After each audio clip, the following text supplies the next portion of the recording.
దేవాయ. ఈరోజు సందర్భం గీతా జయంతి అండి.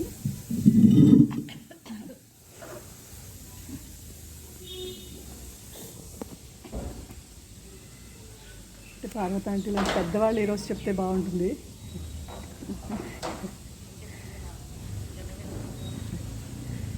సో చిన్నపిల్లలకే ఇచ్చేసారు మైక్.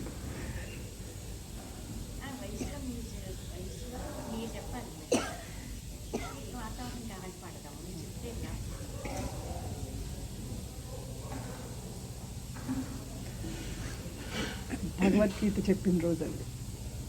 అంటే కృష్ణుడు అర్జునుడికి భగవద్గీత చెప్పిన రోజు గీతా జయంతి. అంటే అర్జున విషాద యోగం. చాలామంది ఆ విషాద యోగం ఏం చదువుతామనేది స్కిప్ చేస్తూ ఉంటారంట, నాన్నగారు అనేవారు. కానీ చాలా ఇంపార్టెంట్ అర్జున విషాద యోగం. సో అర్జునుడికి దుఃఖం ఎందుకు వచ్చింది అంటే, నా అన్నవాళ్ళు అందరూ వెళ్ళిపోయిన తర్వాత నేను రాజ్యం ఏం చేసుకోను అంటే, నా చుట్టాలు, నా బంధువులు, నా కజిన్స్, నా బ్రదర్స్, పినమామలు, మావయ్యలు వీళ్ళందరూ చనిపోయిన తర్వాత, నా కుటుంబం అంతా చనిపోయిన తర్వాత రాజ్యాన్ని నేను ఏం చేసుకుంటాను, మాకు రాజ్యం అవసరం లేదు, యుద్ధం వద్దు కృష్ణ అంటాడు. అప్పుడు కృష్ణుడు ఏమంటాడంటే, యుద్ధానికి తీసుకొచ్చింది నువ్వు, నేను ఊరికే సారథిగా ఉంటానంతే తప్ప యుద్ధానికి తీసుకొచ్చింది నువ్వు. నీ ప్రవృత్తి యుద్ధం చేయిస్తుంది. ఎందుకు? నీ స్వభావంలో ఉంది కాబట్టి. అయితే ధర్మం పక్షం నేను ఉంటాను కాబట్టి, నేను సారథిగా ఉంటానని ఒప్పుకున్నాను. సో నువ్వు ఇప్పుడు పారిపోతానంటే కుదరదు. ఇప్పుడు పారిపోవడానికి కుదరదు, ఎందుకంటే ఆల్రెడీ యుద్ధరంగంలో ఉన్నాం అని ఆ విషాదం. అంటే అర్జునుడికి వైరాగ్యం వచ్చింది. అంటే ఎలా? శ్మశాన వైరాగ్యం కాదు, అంటే ప్రసూతి వైరాగ్యం, శ్మశాన వైరాగ్యం అంటాం కదా. అంటే ఆ టైంలో ఉండి వెళ్ళిపోయే, అంటే ట్రాన్సియంట్, అంటే తాత్కాలికమైన వైరాగ్యం కాదు, ట్రూ వైరాగ్యం వచ్చింది, నిజమైన వైరాగ్యం వచ్చింది. అంటే ఎందుకు ఇంక ఇదంతా, అసలు దీనివల్ల నేనేం పొందుతాను, ఏం సాధించినట్టు, దేనికి ఈ వైభవం అంతా, అంటే మన అన్నవాళ్ళు లేనప్పుడు ఇంక ఈ వైభవం అంతా దేనికి అని ఇంకా ట్రూగా వైరాగ్యం వచ్చినప్పుడు ఈశ్వరుడు పలికాడండి. అంటే నిజంగా, అంటే శ్మశాన వైరాగ్యమో ప్రసూతి వైరాగ్యం కాకుండా ట్రూగా నిజంగా వైరాగ్యం వచ్చినప్పుడు ఈశ్వరుడు చెప్పడం జరిగింది. అందుకు భగవద్గీత అంటే, కృష్ణుడు గీత అన్నాను లేదు, భగవద్గీత అంటే భగవంతుడు స్వయంగా చెప్పింది భగవద్గీత. అయితే స్వయంగా భగవంతుడు పాండవుల్లో మళ్ళీ అర్జునుడికి మాత్రమే ఉపదేశం చేశారు. ఎందుకని అంటే, నాన్నగారు చెప్పేవారు, అనసూయుడు అంటే అసూయ లేనివాడు కాబట్టి, స్వచ్ఛంగా ఉన్నాడు కాబట్టి, చెప్పిన సబ్జెక్ట్ని కరెక్ట్గా రిసీవ్ చేసుకోగలడనే ఉద్దేశంతో అర్జునుడిని ఎంపిక చేసుకోవడం జరిగింది. సో అర్జునుడికి కృష్ణుడు బోధించింది భగవద్గీతని. అయితే భగవద్గీతలో అంటే క్రియేటర్, అంటే ఆయన సృష్టికర్త కాబట్టి, సృష్టి అంతటిని సమానంగా ప్రేమిస్తాడు కాబట్టి, ఇప్పుడు ఒక స్కూల్ ఉంటే కిండర్ గార్డెన్ నుంచి 10th క్లాస్ వరకు, తర్వాత 12th క్లాస్ వరకు కూడా స్కూల్ ఉంటుంది. అయితే ఏ క్లాస్ వాళ్ళకి ఆ క్లాస్ సబ్జెక్ట్ చెప్తారు. కిండర్ గార్డెన్ పిల్లల్ని ఒకటి ఆడిస్తారు, ఎల్కేజీ నుంచి మెల్లగా వాళ్ళు దిద్దిస్తారు, ఏబిసిడీలు నేర్పిస్తారు. అలా ఒక్కొక్క మెట్టు ఒక క్లాస్ అయిన తర్వాత ఇంకో క్లాసు, ఇంకో క్లాస్ అయిన తర్వాత ఇంకో క్లాసు, అలా ఫైనల్ పిహెచ్డీకి వెళ్ళే వరకు కూడా స్టెప్ వైజ్గా కృష్ణుడు అద్భుతంగా, అంటే మొత్తం జీవులందరినీ ఉద్దేశంలో పెట్టుకుని క్రమ పద్ధతిలో 18 చాప్టర్స్ కింద చెప్పుకుంటూ వచ్చారనమాట. అంటే అందరి జీవుళ్ళకి వర్తిస్తుంది. అంటే ఎవరు ఏ స్థాయిలో ఉంటే ఆ స్థాయి వాళ్ళకి మనం ఎలా జీవిస్తే సుఖంగా ఉంటామో, ట్రూత్ ఏంటి అంటే గమ్యం చెప్తూ గమ్యానికి వెళ్ళడానికి ఏ క్లాస్లో ఎవరుంటే వాళ్ళకి సమన్వయం చేసుకుని అందరి జీవుల్ని దృష్టిలో పెట్టుకుని చెప్పింది భగవద్గీత అండి. అయితే దాన్ని మనకి నాన్నగారు ఏం చేశారు అంటే, భగవద్గీతని ఇంకా మళ్ళీ ఉదాహరణలతోటి, అంటే భగవద్గీతలో 18 చాప్టర్స్ చెప్పింది వివరిస్తూ మనకి దాన్ని మళ్ళీ భగవాన్ రామణులు మనకి హూయామై ఆత్మవిచారణ గురించి భగవాన్ ఈ యుగానికి సరిపోయేలాగా, అంటే భగవద్గీత మొత్తం పారాయణం చేసి అర్థం చేసుకుని సమన్వయం చేసుకుని మనం దాన్ని జీవిస్తూ ఉంటేనే మనం అంటే ధర్మంగా జీవిస్తూ న్యాయంగా సంపాదించుకుంటూ భగవంతుడు చెప్పిన వాక్కుని ప్రమాణంగా తీసుకుని మనం జీవిస్తూ ఉంటే ముక్తికి వెళ్తాము అనేది భగవద్గీత సారం అండి. మన భగవాన్ ఏంటి అంటే ఈ యుగంలో భక్తి చెందించడం కష్టము, ఒక దేవుడు ఉన్నాడనే నమ్మకం లేని రోజుల్లో, టెక్నాలజీ పెరిగిపోయిన రోజుల్లో, తెలివితేటలు పెరిగిపోయి టెక్నాలజీ పెరిగిపోయి భగవంతుడు అనే వాడు ఒకడు ఉన్నాడనే విశ్వాసం సన్నగిల్లే రోజులు కాబట్టి ఆత్మవిచారణ బోధించారు. అంటే కృష్ణుడు భగవద్గీతలో చెప్పిన దాన్ని ఇంకా సింపుల్ చేసి, అంటే భగవంతుడు లేడు అన్నా భగవంతుడు ఉన్నాడు అన్నా కూడా అనేవాడు ఒకడు ఉన్నాడు కదా, సో అనేవాడు ఉన్నాడు కాబట్టి వాడు ఎవడో గమనించు, వాడెవడో ప్రశ్నించు అని సూటి జ్ఞాన మార్గం భగవాన్ తెలియజేయడం జరిగింది. సుబ్రహ్మణ్యేశ్వర స్వామి భగవాన్ రూపంలో వచ్చి మనకి ఆత్మజ్ఞానాన్ని సింపుల్గా విచారణ మార్గంలో చెప్పడం జరిగిందండి. సో మొత్తం ఎసెన్స్ నాన్నగారు ఏం చేశారు, భగవాన్ సబ్జెక్టు భగవద్గీతని, అంటే నాన్నగారి జీవితం బిగినింగ్ భగవద్గీతతోనే బిగించేశారండి. కృష్ణుడిని గోల్గా పెట్టుకుని భగవద్గీత అందరి ఇళ్ళకి వెళ్ళి సైకిల్ మీద వెళ్ళి, నడిచి వెళ్ళి సైకిల్ మీద వెళ్ళి భగవద్గీత బోధ చేసి వచ్చేవారండి. అలా చేసే నాన్నగారు అంటే సైకిల్ వేసుకుని ఊళ్ళో వెళ్ళి, అంటే ఆపేక్ష ఉన్న వాళ్ళకి, అంటే భగవంతుడి పట్ల భక్తి సబ్జెక్ట్ పట్ల ఇంట్రెస్ట్ ఉన్న వాళ్ళకి ఇంటికి వెళ్ళి చెప్పి వచ్చేవారట. తర్వాత నాన్నగారి జీవితంలో భగవాన్ రావడం, భగవాన్ వచ్చి ఆలింగనం చేసుకోవడం, నాన్నగారిని ముద్దు పెట్టి ఆయన్ని ఉక్కిరి బిక్కిరి చేసి ఆత్మసింహాసనం మీద భగవాన్ కూర్చోబెట్టడం, తర్వాత భగవానే ఆయన్ని పట్టుకుని, అంటే నాకు భగవాన్ పట్ల ఏ ప్రేమ ఏర్పడింది అంటే, ఎటువంటి ప్రేమ ఏర్పడింది అంటే, ఇంకా ఆయన నేను వేరు కాదు అన్నంత ప్రేమ నాకు వచ్చినప్పుడు ఆ మూమెంట్ రివీల్ అయిపోయారు. భగవాను ఆయన ఒకటి అనే ఎక్స్పీరియన్స్ ఎప్పుడు కలిగింది అంటే, ఆయన నేను అసలు భిన్నంగా లేము అన్నంత ప్రేమ పొంగినప్పుడు అది ఆ స్టేట్లోకి వెళ్ళిపోవడం జరిగిందన్నారు. అంటే అద్భుతంగా ప్రేమలో దయలో, అంటే భగవాన్ దయ వల్ల మేము దత్తపుత్రులు అండి భగవాన్కి అనేవారు అనమాట. అంటే మా సాధనతో ప్రమేయం లేకుండా ఆయనే మమ్మల్ని ఎత్తుకుని ఆయనే మమ్మల్ని ముద్దు పెట్టి ఆయన ఆస్తికి మమ్మల్ని వాటాదారులు చేసేసారు.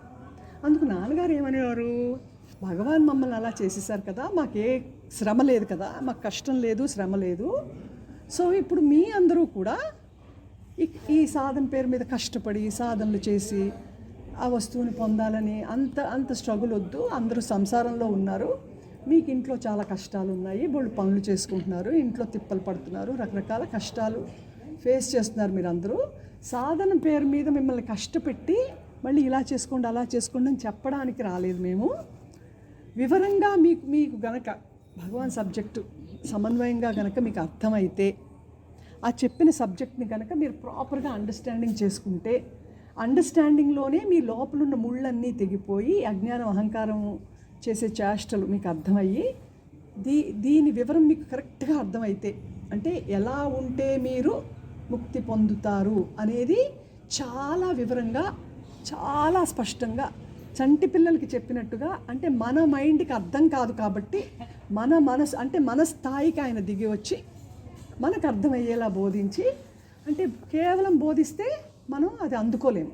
అందుకే ఏం చేశారు, ఓన్లీ బోధ చేయడమే కాకుండా మనల్ని, అంటే మనకి ఏమేం కష్టాలు ఉన్నాయి, మనం ఏమేమి అశాంతులతో ఇబ్బంది పడుతున్నాం, ఏమి నష్టపోయాం జీవితంలో, మనకి ఏదో అసంతృప్తి లోటు ఉన్నాయి కదా, సో ఆ లోటు అసంతృప్తితో మనం ఆయన దగ్గరికి వెళ్ళడం జరిగింది కాబట్టి ఫస్ట్ అది అడ్రస్ చేశారండి. ముందు అడ్రస్ చేసి మన లోపల వెలితి, మన లోపల అశాంతిని ఆయన అడ్రస్ చేసి మనల్ని ఆదరించి ప్రేమించి అన్కండిషనల్గా ప్రేమించి, అంటే ఆయన కన్నా భిన్నంగా మనల్ని ఆయన ఎప్పుడు చూడలేదండి. అందరిలో జీవలక్షణాలు ఉంటాయి, జీవలక్షణాలు చూస్తే మనకి ప్రేమ కలగదు. అంటే సహజంగా అనంతమైన ప్రేమ అన్కండిషనల్ లవ్ మనకి కలగదు. ఆయనకి ఎందుకు కలిగిందంటే ఆయన అదయ్యి ఉన్నారు కాబట్టి, అందుకు ఆయన్నే అందరిలో చూశారు కాబట్టి జీవలక్షణాలు ఆయన చూడలేదు. అందుకు మన లోపల ఉన్న చైతన్యాన్ని జాగృతి చేసి మన హృదయాల్లో అది మనకు అనుభూతి వచ్చేలా చేసి, ఆ అనుభూతి ఇచ్చిన తర్వాత నువ్వు దాని వైపు ప్రయాణం చెయ్యని ఈరోజు మనకి గోపూజ చేసుకున్నారండి. గోదానం ఇచ్చి గోపూజ చేశారు. అంటే ఆవు ఎండుగడ్డి రోజు తింటుందనుకోండి, రోజు ఎండుగడ్డి తినేదానికి అదే రుచి తెలుసు. కానీ అది దానికి ఒక మేటుడు మంచి పచ్చగడ్డి పెట్టామనుకోండి, ఎండుగడ్డి ఇంకా రుచించదు, పచ్చగడ్డి మీదే ఉంటుంది మనసు.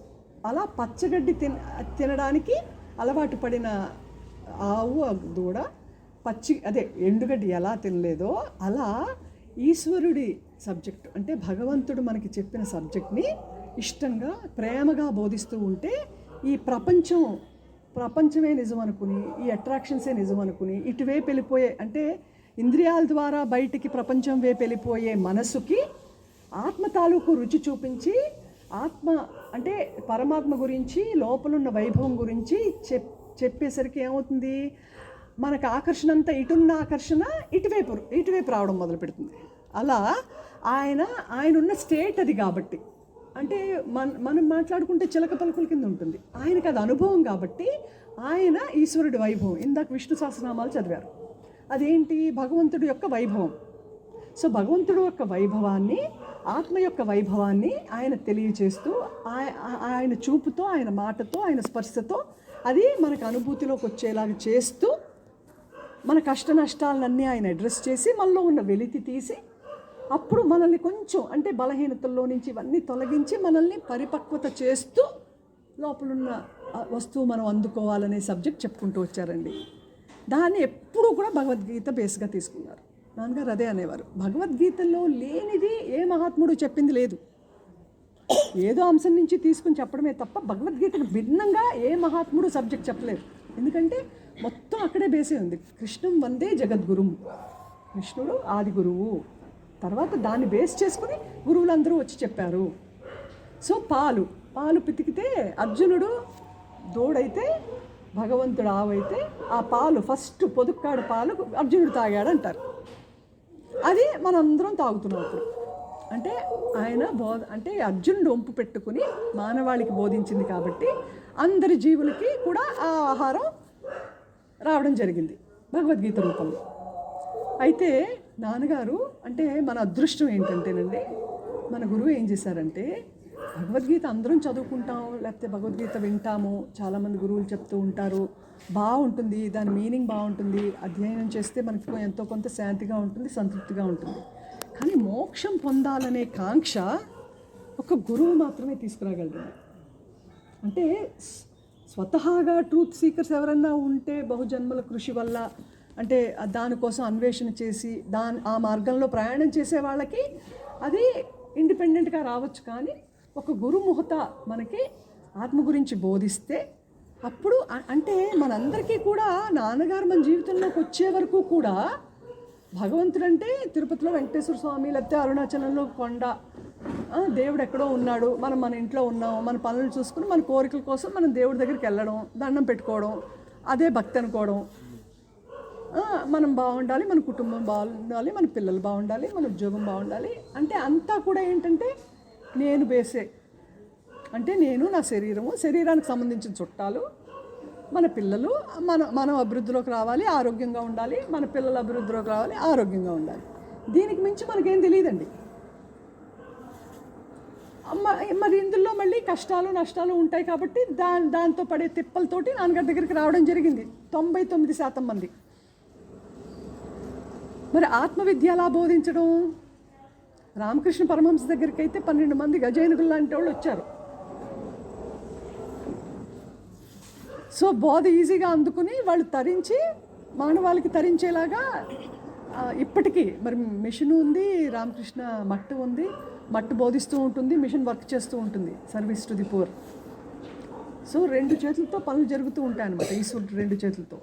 సో అయితే నాన్నగారు పాపం మన స్త్రీల కోసం ఏం చేశారు, అక్కడ పుట్టి అక్కడ పెరగడం వల్ల ఆయన ఒక ఆదర్శం పెట్టుకుని జీవించారండి. ఒకటి, మొత్తం మానవ జాతిని సఫరింగ్లో నుంచి బయటికి తీసుకురావాలి.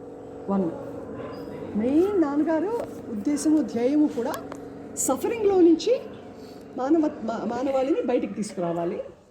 2, ఈ పల్లెటూరి గ్రామాలు, ఈస్టర్న్ వెస్ట్ గోదావరి గ్రామాలు పడుతున్నారు, వీళ్ళని పాపం వంటింట్లో నుంచి కాస్త బయటకు తీసుకొచ్చి వాళ్ళకి ఒక సానుభూతి చూపించి వాళ్ళ హృదయాలకి శాంతిని అందించి వాళ్ళని ట్రూత్ వైపు, సన్మార్గం వైపు తీసుకెళ్ళాలి అనే ఉద్దేశంతో ఆయన ఈస్ట్ అండ్ వెస్ట్ గోదావరికి పరిమితం అయ్యారండి.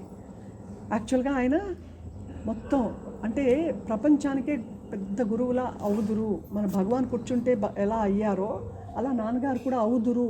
అంటే నిజంగా కూడా ఆయన పిలిచిన చోటకల్లా వెళ్ళి, ఆయన పిలిచిన దేశాలకు ఆయన ఎల్లుండుంటే మనకు అసలు నాన్నగారు అందకపోదురు. మన స్థాయికి దిగొచ్చి మనతో జీవిస్తూ మన మధ్యలో ఉంటూ భక్తుల కోసం ఆయన జీవించి భక్తులతోనే ఆయన సమాధి వరకు కూడా లాస్ట్ మూమెంట్ వరకు అంకితం ఎందుకు చేశారు అంటే మనం బయటికి రావాలి సఫరింగ్ నుంచి బయటికి రావడమే కాదు, మోక్షానికి అర్హులయ్యి ఆ తత్వం ఏదైతే ఉందో అది మనం అందుకుని ఆ స్థాయి, ఆయన ఉన్న స్థాయి మనం అందుకోవాలని చెప్పి మన చెయ్యి పట్టుకుని చంటి పిల్లల్ని నేర్పించి అభివృద్ధిలోకి రావాలని ఆయన వెళ్ళే ముందు కూడా భగవంతుడికి ఛాలెంజ్ చేసి వెళ్ళారండి. ఏమని? మా భక్తులందరికీ ముక్తి వచ్చి తీరుతుంది, నువ్వేం పంపుతావో పంపుకో అని.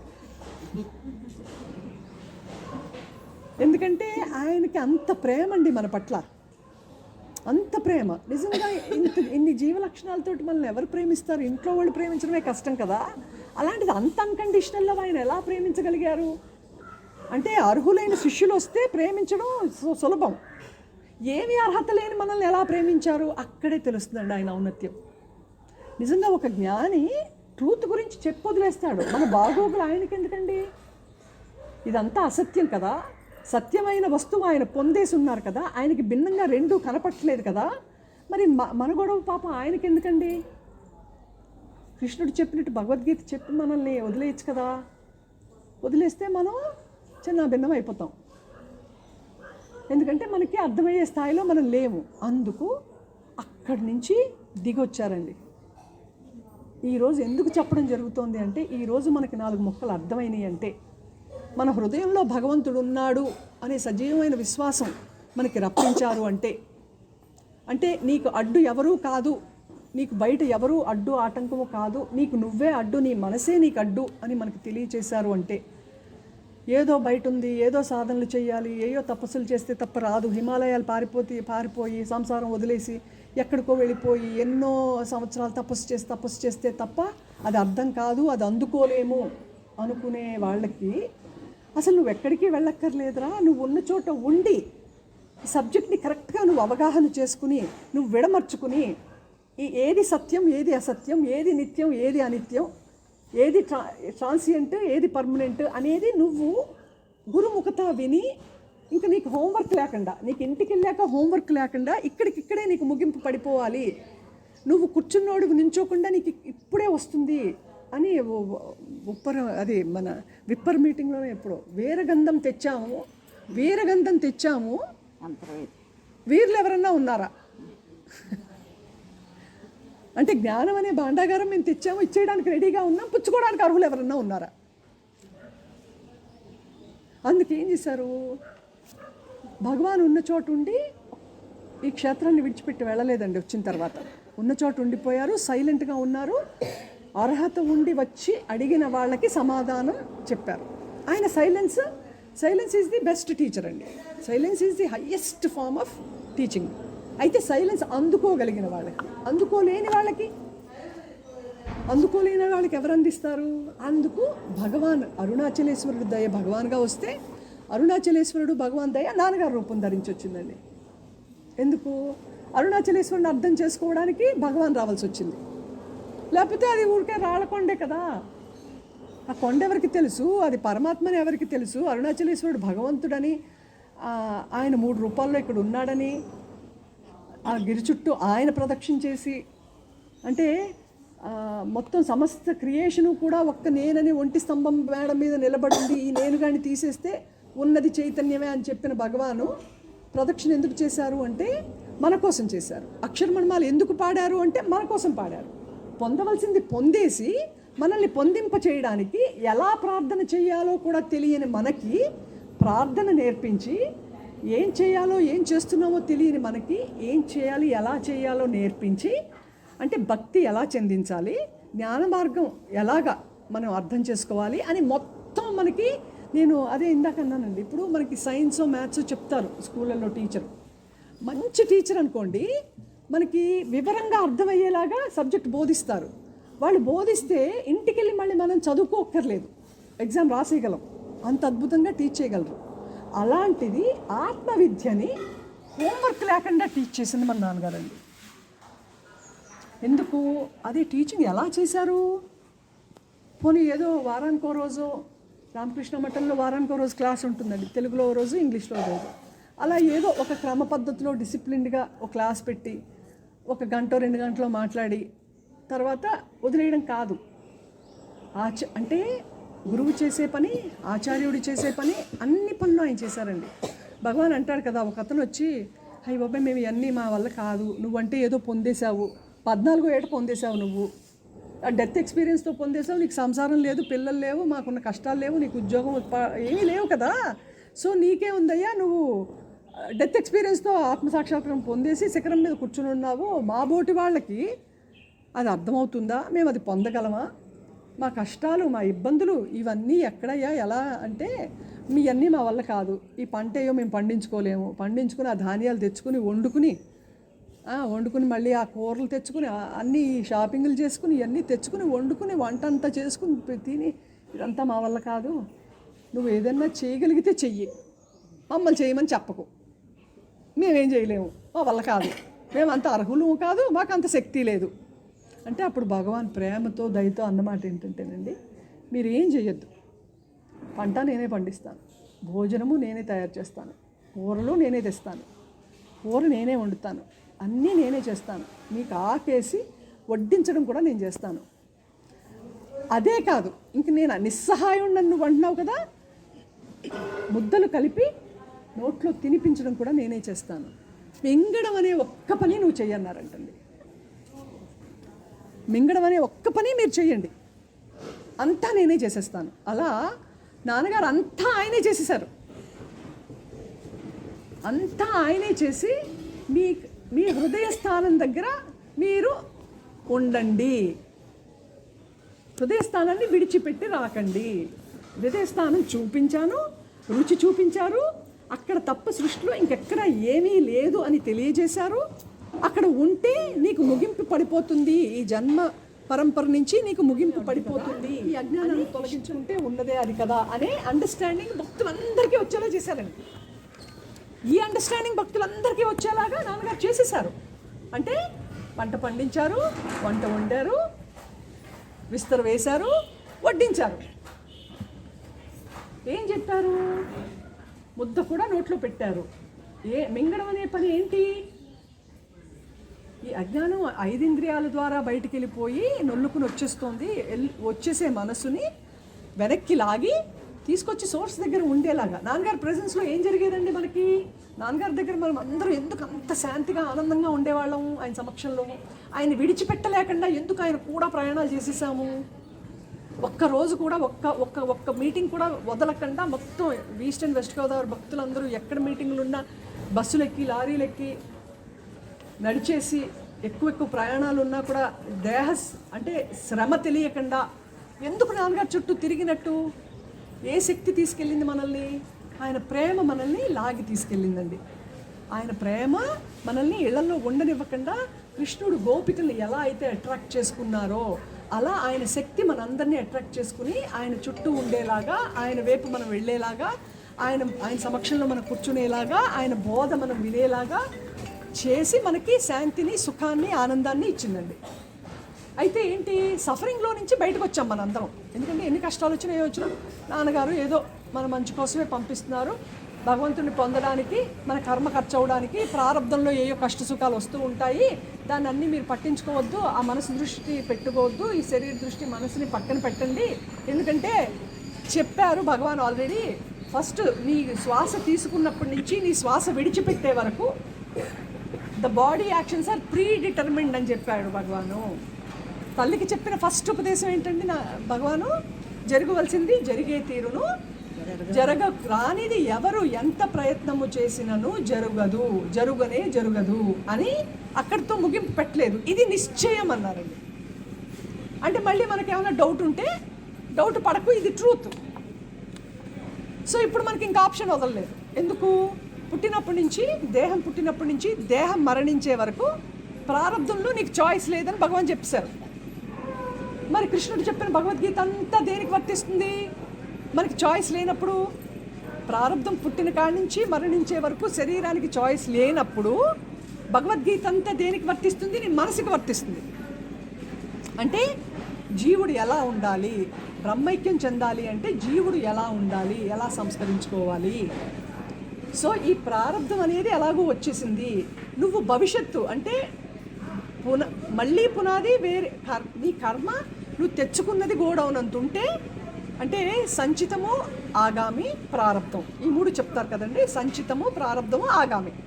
అంటే పూర్వం బహుజన్మలు ఈ శరీరం నేను అనుకుని భావించి నేననే బుద్ధితో నువ్వు చేసిన ప్రతిదీ కర్మ కింద పోగయింది.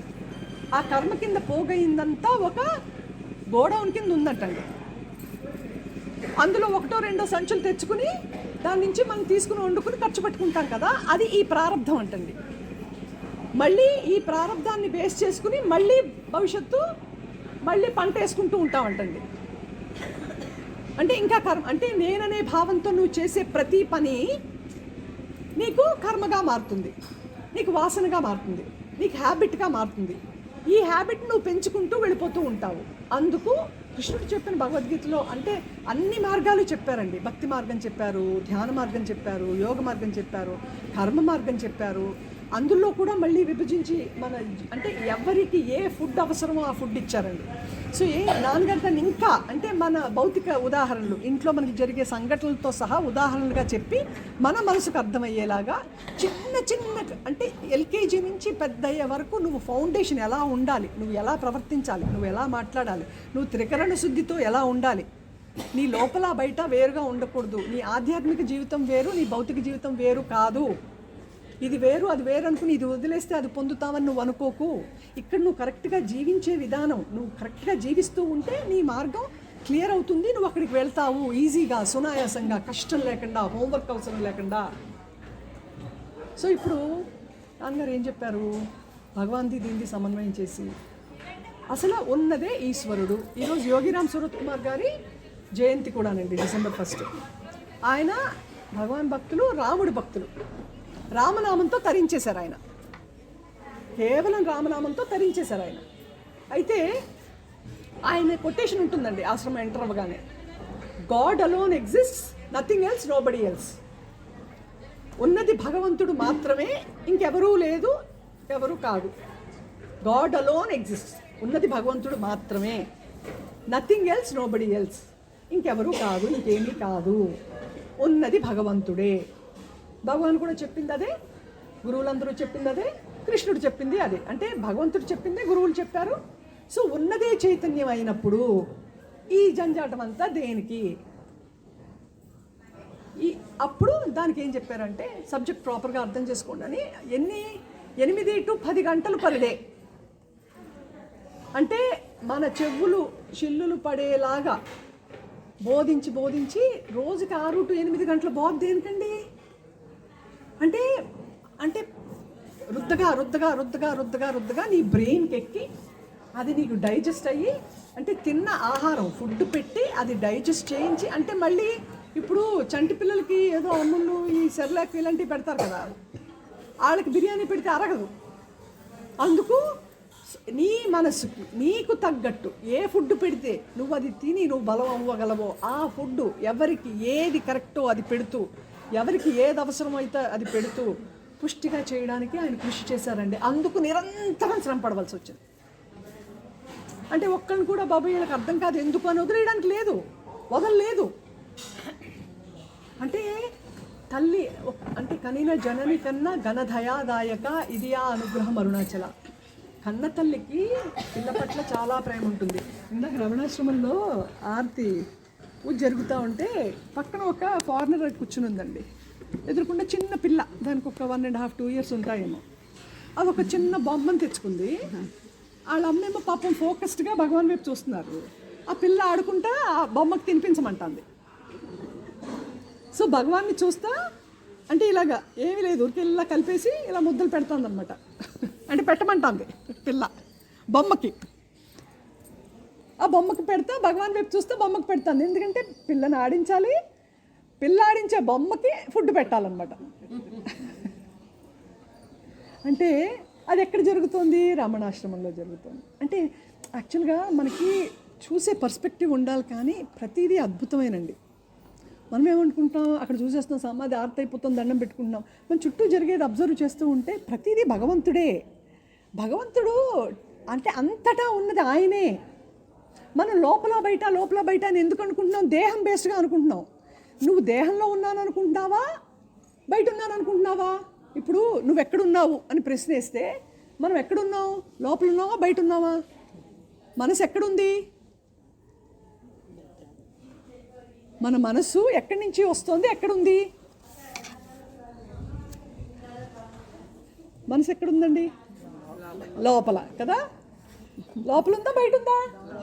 లోపలే ఉంది. ఎందుకు లోపల ఉంది? శరీరం నాది, శరీరం లోపల నేను ఉన్నాను, అది కదా. భగవంతుడు అంతటా ఉన్నాడు, అంతర్యామిగా ఉన్నాడు, అంతటా ఉన్నాడు. భగవంతుడికి భిన్నంగా ఏమీ లేదనేది ట్రూత్, పారమార్థిక సత్యం అది. మరి పారమార్థిక సత్యం అదైతే మనం ఎక్కడున్నాం? ఈ శరీరం నేను, నా శరీరంలో నేను ఉన్నానని అనుకుంటున్నాం. ఈశ్వరుడు ఎక్కడో ఉన్నాడు, ఆయన పొందాలనుకుంటున్నాం. అంతటా ఉన్న ఈశ్వరుని మనం ఎలా పొందుతాము? యాక్చువల్గా ఈశ్వరుని పొందడం మన గోల్ కాదు. మన ఊరికే శరీరం మనం కాబట్టి ఈ శరీర సౌకర్యం చూసుకుంటూ బతుకుతున్నాం మనం. కానీ నాన్నగారు చెప్పిన సబ్జెక్టు మనం సమన్వయం చేసుకుని, అర్థం చేసుకుని, మనం పుష్టిగా అయ్యి ఆ ఆత్మతత్వాన్ని అందుకుని మనం అదిగా ఉండాలని ఆయన చేసిన ప్రయత్నం, మనకి హోంవర్క్ లేకుండా. సో ఎంతమంది మనం అటువైపుగా ప్రయాణం చేస్తున్నాము? నాన్నగారు చెప్పిన పద్ధతిలో ఎంతమంది ఉండగలుగుతున్నాము? మనసుని బయట ఫుడ్ ఇవ్వడం మానేసి అంతర్ముఖ దృష్టితో ఓన్లీ ఇన్నర్ లైఫ్ ఎంతమందికి ఉంది? అది ఎవరికి వాళ్ళు చూసుకోవాలి. మన నాన్నగారు చెప్పిన పద్ధతిలో భగవంతుడిని ఆధారంగా చేసుకుని, భగవంతుడిని పట్టుకుని, భగవంతుడిని విడిచిపెట్టకుండా మనం సన్మార్గంలో ఉంటున్నామా, లేకపోతే మన మనసు మనం అటు ఇటు తీసుకెళ్తే దాన్ని కూడా మనం వెళ్ళిపోతున్నామా అనేది ఎవరికి వాళ్ళు చూసుకోవాల్సిందండి. సాధన సామూహికంగా చేసేది కాదు, ఎవరికి వాళ్ళు చేసుకునేది. సో హోంవర్క్ లేకుండా నాన్నగారు చేశారు. ఎవరికి అంటే సబ్జెక్ట్ అర్థమయ్యి, అది నీకు డైజెస్ట్ అయ్యి ఆచరణలోకి వచ్చి అనుభూతిలోకి వచ్చేసిన వాళ్ళకి హోంవర్క్ లేదు, వాళ్ళకి సాధన లేదు. సాధన ఎవరికి? ఇంకా ఈ దేహాత్మ బుద్ధితో ఉండి నేను సో అండ్ సో అనుకునే వాళ్ళకి సాధన ఉంది. నేను సో అండ్ సో అనుకుంటూ నేను ఆత్మని అని చెప్తూ ఎస్కేప్ అయితే అది ఆత్మవంచన అవుతుంది. ఎందుకంటే నీ అనుభవంలో ఒకటి ఉండి నా అనుభవంలో ఇంకోటి ఉందని మనం చెప్పుకుంటే అది వంచన అవుతుందండి. అందుకు ఎవరిని వాళ్ళు మిమ్మల్ని మీరు ఆత్మవంచన చేసుకోవద్దు. మీరు ఎక్కడ ఉన్నారో మీరు చూసుకుని, మీకు ఏది అవసరమో భగవంతుడిచ్చిన ఫుడ్లో మీకు ఏది అవసరమో అది తీసుకుని దాన్ని నువ్వు అధ్యయనం చేస్తూ, శ్రవణం చేసిన దాన్ని మననం చేసుకుంటూ, మననం చేసిన దాన్ని నువ్వు మననం చేయగా, ఏకాగ్రతతో మననం చేయగా అది నీకు నిధిధ్యాసగా మారుతుంది. అప్పుడు నీకు మనసు పలచబడ్డప్పుడు నీకు లోపలున్న చైతన్యం తాలూకు నీకు ఆ గ్లిమ్సెస్ నీకు అందుతాయి. ఎప్పుడైతే నీకు గ్లిమ్సెస్ అందాయో, ఓ అది కదా సత్యం, ఇదంతా అసత్యం చెప్పింది ట్రూ కదా, ఉన్నది లోపలే ఉంది కదా, బయట ఏమీ లేదు, ఇప్పుడు దాకా బయట అనవసరంగా పాకులాడుతూ ఉన్నాను, ఉన్నది లోపలే ఉంది, నా గురువు కూడా లోపలే ఉన్నాడు, బయట ఆకారం తీసుకుని ఎందుకు వచ్చాడు అంటే లోపల ఉన్న వాడిని అందించడానికి ఆయన వచ్చారు కదా, లోపల ఉన్నదే ఆయన కదా. సో అక్కడ మనం సరెండర్ అయిపోగలిగితే, మనం శరణాగతి చెందగలిగితే మనకి నిజంగా వర్క్ లేదండి. శరణాగతి చెందగలిగితే, శరణాగతి అంటే ఎలాగా? కృష్ణుడు అన్నాడండి, ఏమని? సర్వధర్మాం పరిత్యజ్య మామేకం శరణం వ్రజ అహం త్వా సర్వపాపేభ్యో మోక్షయిష్యామి మా శుచః. ఇది నాన్నగారు అద్భుతంగా చెప్పేవారండి. ఈ శ్లోకాన్ని, చరమ శ్లోకం అమ్మ ఇది అని చెప్పి అసలు 3 గంటలు 4 గంటలు ఆ ఒక్క శ్లోకం మీదే ఎన్నిసార్లు ప్రవచనాలు చేశారు ఆయన. అంటే సర్వధర్మ పరిత్యజ్య అని ఎవరికి చెప్పారు? ఒక్క భగవంతుడే గమ్యంగా ఉన్నవాడికి చెప్పిన శ్లోకం అండి, మనకి చెప్పిన శ్లోకం కాదు అది. అంటే భగవంతుడు తప్ప నాకేమీ వద్దు అనుకునేవాడికి ధర్మాన్ని విడిచిపెట్టినా, నా కోసం, నన్ను పొందడం కోసం నువ్వు ధర్మాన్ని విడిచిపెట్టినా పర్వాలేదు, నీ పాపాన్ని, నీ దోషాన్ని నేను ఆవు దూడని నాకినట్టు నీ కల్మషాన్ని, నీ కపటాన్ని, నీ వేరు బుద్ధిని, నీ దేహ బుద్ధిని, నీ దేహాత్మ బుద్ధిని, ఆ మలినాన్ని దూడ పుట్టాక దూడని స్నానం చేయించక్కర్లేదంటండి. ఆవు నాలికతో శుభ్రంగా ఒక్క మచ్చ లేకుండా నీట్గా నాకేస్తుందంట. అలా నీ జీవ లక్షణాలని, నీ బలహీనతల్ని, నీ అలవాట్లని నాకు నువ్వు నీ మనసుని సమర్పించి నేనే నీ గమ్యంగా నువ్వు పెట్టుకుంటే, నన్ను నువ్వు గమ్యంగా పెట్టుకుని నా కోసమే కనుక నువ్వు జీవిస్తూ ఉంటే నీ దోషాలని, నీ పాపాలని, నేను ఆవు దూడని ఎలా నాకుతుందో అలా నిన్ను శుభ్రం చేసి, నిన్ను పరిపక్వత చేసి నీకు ఆత్మసాక్షాత్కారం కలిగేలాగా నేను చేస్తాను. భగవంతుడి స్వరూపాన్ని నీకు ఇస్తాను, నా స్వరూపం నేను నీకు ఇస్తాను అని కృష్ణుడు ప్రామిస్ చేశానండి భగవద్గీతలో. ఎవరికి ప్రామిస్ చేశారు?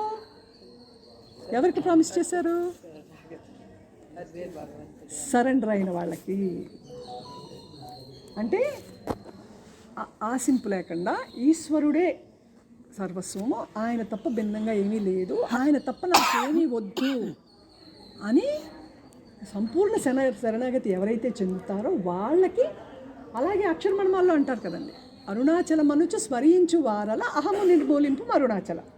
అంటే ఇష్టంగా ప్రేమగా అరుణాచల అరుణాచల అరుణాచల అంటూ ఆయన ధ్యాసలో ఉండి ఆయన స్మరించే వారికి అహాన్ని నిర్మూలిస్తావు నువ్వు. సో దీన్ని బట్టి ఏమర్థమవుతుంది? నిరంతరం ఆత్మచింతనలోనో, నిరంతరం దైవస్మరణలోనో, దైవాన్ని ఆధారంగా పెట్టుకునే జీవించి ఆయనకి శరణాగతి చెందేవాడికి సాధన లేదు. ఎందుకంటే ఆయనే సర్వస్వం కాబట్టి, ఆయనే అంతా చేస్తారు కాబట్టి. మన నోటితో అంతా ఆయనే చేస్తారని మన సంకల్పాలు, మన వికల్పాలు, మన వికారాలు పెట్టుకుని అంతా ఆయనే చేస్తున్నాడు అంటే ఇక్కడ ఏమీ లేదు. నాన్నగారు అనేవారంటండి, మనం అన్నీ ఇక్కడి నుంచేనమ్మా, ఇక్కడికి ఏమీ దిగలేదు, ఇక్కడికి దిగితే ఇక్కడి నుంచి అంత అవసరం లేదు. సో ఎవరు పుష్టిగా అవుతారు అంటే శరణాగతి చెందితే ఏమవుతుందంటేనండి అద్భుతాలు జరుగుతాయండి. ఎందుకు? నీ శ్రేయస్సు నీకన్నా నీ తల్లిదండ్రులకి బాగా తెలుసు. నువ్వు పుట్టినప్పటి నుంచి నీకేం ఫుడ్ పెట్టాలి, ఒకవేళ ఏదన్నా నీకు ఎలర్జీ వచ్చిందనుకోండి, అది అవాయిడ్ చేసి నీకు ఏది కనిపించి అలా బిడ్డలు పెద్దయి ఉద్యోగాలు చేసుకుని వాళ్ళ కాళ్ళ మీద వాళ్ళు నిలబడడానికి ఎంతో కృషి చేయవలసి వస్తుంది తల్లిదండ్రులు. ఒక దేహానికే తల్లిదండ్రులకి అంత కృషి అవసరమైతే మరి ఈశ్వరుడు జీవులందరూ ఆయన పిల్లలే. తల్లిదండ్రులు అంటే మానవ తల్లిదండ్రులకే ఇంత ప్రేమ, అంటే అటాచ్మెంటే ఇంత ఉండి ఇంత చేస్తే ఈశ్వరుడు మరి ప్రతి జీవుణ్ణి అంటే ఆయనలో వచ్చిన బిడ్డల్ని ఎంత ప్రేమిస్తాడు. ప్రేమించిన మూలానే కదా అంటే గురువులు ఎందుకు భూమి మీదకి వచ్చారు, మనకు ఎందుకు బోధించారు? ఎందుకంటే సఫరింగ్ ఫ్రీ మనం అయిపోయి మన ట్రూ స్వరూపం ఏంటో మనం తెలుసుకుని అక్కడికి మనం తిరుగు ప్రయాణం కోసం. అంటే తెలుసో తెలియకో ఈ మాయ వచ్చేసింది, నేను వేరు ఆయన వేరని. అంటే నేను అనే భావన రావడమే ఆయన నుంచి వేరుపడిపోయామండి మనం. వేరుపడిపోయేసరికి దుఃఖం మొదలైపోయింది. ఇంకా ఈ దుఃఖానికి మళ్ళీ అనంతం ఈ సంసారం. అయితే ఏంటి ఇక్కడ ఎంత బ్యూటిఫుల్గా చెప్పారంటేనండి, మనం ఇవన్నీ కొట్టిపడేయడానికి లేవు కదండి. ఇన్ని ఆకర్షణలు, ఇంత ఆనందం పెట్టి సృష్టిలో ఇవన్నీ వద్దురా నువ్వు అని చెప్తే అలాగా? ఇంత ఆకర్షణీయమైన ప్రపంచం, రంగురంగుల ప్రపంచం, ఎన్నో ఆకర్షణలు, ఈ ఆకర్షణలన్నీ పెట్టి అందులో నుంచి నువ్వు బయటకు వచ్చేయంటే ఎలాగా? అది మాకు సాధ్యం కాదు. ఏదో ఇక్కడ పెట్టావు, తీరా మరి ఇంత బాగుంది ప్రపంచం, అందరూ అన్ని చోట్లకి తిరుగుతున్నాం బాగుందని, రంగురంగుల బట్టలు వేసుకుంటున్నాం, చక్కగా చాలా ఆనందంగా లివ్ చేయాలి మనం. ఇదేంటిది సృష్టి అంతా పెట్టి సృష్టిలో నన్ను భాగంగా పెట్టి ఎంజాయ్ చేయొద్దంటే ఎలా కుదురుతుందంటే? ఎంజాయ్ చేయండి, తప్పలేదు.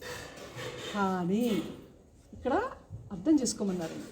సబ్జెక్ట్ కరెక్ట్గా అవగాహన చేసుకుంటే నువ్వు రంగుల బట్టలు సన్యాసం తీసేసుకుని నువ్వు ఎక్కడికో పారిపోవాల్సిన అవసరం లేదు. ఈ క్రియేషన్ అంతా భగవంతుడిది. ప్రకృతి భగవంతుడిలో నుంచి వచ్చింది. ప్రకృతి ఎంత సహజంగా ఉందో అంత సహజంగా మనం ఉంటే నువ్వు లైఫ్ని ఎంజాయ్ చేయొచ్చు. ప్రకృతి ఎంత సహజంగా ఉంది, సూర్యుడు ఉదయిస్తున్నాడు, బ్రైట్గా లైట్ వస్తుంది మనందరికీ. సూర్యుడు ఉదయించకపోతే లైఫ్ లేదు. సూర్యుడి మీద ఆధారపడే మన లైఫ్ అంతా. కనిపించే దేవుడు ఆదిత్యుడు, ఆ లైట్ వస్తేనే ఈ జీవరాశులన్నిటికీ లైఫ్. చెట్లు ఉన్నాయి, చెట్లు మనకి పచ్చదనాన్ని ఇస్తుంది, గాలి ఇస్తుంది, ఆక్సిజన్ ఇస్తుంది, పళ్ళు ఇస్తుంది, పూలు ఇస్తుంది. ఆనందించండి, ఎవరు కాదన్నారు? అంటే నువ్వు ఆరోగ్యంగా నువ్వు ప్రకృతిని ఆస్వాదించవచ్చు, నువ్వు భగవంతుడిని ఆస్వాదించవచ్చు, భగవంతుడిని ప్రకృతిలో ఆస్వాదిస్తూ నువ్వు ఆరోగ్యంగా ఉండి తరించవచ్చు. ఇవన్నీ ఏమి అంటే అపోజిషన్ ఏం కాదమ్మా. అపోజిషన్ అనుకుని దీని నుంచి నువ్వు పారిపోవాల్సిన అవసరం లేదు. సో అయితే గుర్తించు, అంటే ఉన్నది ఈశ్వరుడు కదా, ఈశ్వర శక్తితో కదా ఇదంతా ఏర్పడింది. ఎంత సహజంగా ఇప్పుడు తల్లికి బిడ్డ పుడుతుందండి, అవునా? మనందరికీ తెలుసు కదా, మనందరం తల్లులమే కదా ఇక్కడ. ఆ బిడ్డను ఎవరు తయారు చేశారండి? ఇప్పుడు మన శరీరం వచ్చింది, ఈ శరీరాన్ని తల్లి తయారు చేసిందా? పార్వతీదేవి గణపతిని తయారు చేసినట్టు చేసిందా? లేదు కదా. మరి ఈ క్రియేషన్ ఎలా జరిగింది? ప్రకృతి ఎలా క్రియేట్ చేయబడిందో అలా అంటే మన శరీరాలు ఎలా క్రియేట్ చేయబడ్డాయి అంటే ఒక ఈశ్వర శక్తితో జరిగింది. ఇప్పుడు మనకి ఊపిరి పీల్చుకుంటున్నాము, మనకి గుండె కొట్టుకుంటోంది, అన్ని ఆర్గన్స్ ఫంక్షన్ అయితేనే లైఫ్ ఉంది. ఇవన్నీ మనం కృషితో జరుగుతుందా, న్యాచురల్గా జరుగుతుందా? న్యాచురల్గా జరగకుండా మీ ఊపిరి మీరు పీల్చుకుంటా వదిలేస్తే మన పరిస్థితి ఏంటి? ఒకరోజు కూడా బతికుండం. సో అంటే కామన్ సెన్స్ మనందరికీ ఇది అనుభవంలో ఉంది కదా. ఈ శరీరం వచ్చింది, ఊపిరి ఎవరు పోసారు, పళ్ళు ఎవరు ఇచ్చారు తినడానికి, అరగడానికి, ఈ శరీరంలో అరగడానికి. అలా ఆర్గన్స్ అన్నీ ఎలా పనిచేస్తున్నాయి? సహజంగా పనిచేస్తున్నాయి. ఏ శక్తితో పనిచేస్తున్నాయి? ఈశ్వర శక్తితో. రాత్రి నిద్రలోకి వెళ్తాము, ఇప్పుడు పగలంతా ఇంత వ్యవహారం చేస్తున్నాం కదా, ఇంత నేను అనుకుని, ఇంత జంజాటం, ఇంత సంసారం అనుకుంటున్నాం కదా, అందరం రాత్రి నిద్రలోకి వెళ్తున్నాం కదా. నిద్రలో ఏమన్నా ఉందా? గాఢ నిద్రలో నీ శరీరం లేదు, నీ చుట్టాలు లేరు, నీ బంధువులు లేరు, నీ పిల్లలు లేరు, నీ స్నేహితులు లేరు, నీ శరీరం లేదు. నువ్వు ఊహించుకునే భగవంతుడు అని ఒక వెంకటేశ్వర స్వామి లేడు, అరుణాచల శివుడు లేడు, ఏమీ లేదు కదా గాఢ నిద్రలో. కానీ నిద్ర 3 రోజులు లేకపోతే పిచ్చోళ్ళు అయిపోతాం మనం. ఎందుకు మనసు నిద్దట్లో హృదయ స్థానం దగ్గరికి వెళ్తుంది కాబట్టి అక్కడ తప్ప మనసుకి శాంతి ఎక్కడా లేదండి. అందుకే సబ్జెక్ట్ ప్రాపర్గా అర్థం చేసుకోమన్నారు. నీకు మెలకువలో నీకు వచ్చే కష్టాలు, నీకు వచ్చే నష్టాలు, నీకు వచ్చే బాధలు రాత్రి నిద్దట్లో ఉండట్లేదు. ఎందుకు ఉండట్లేదు?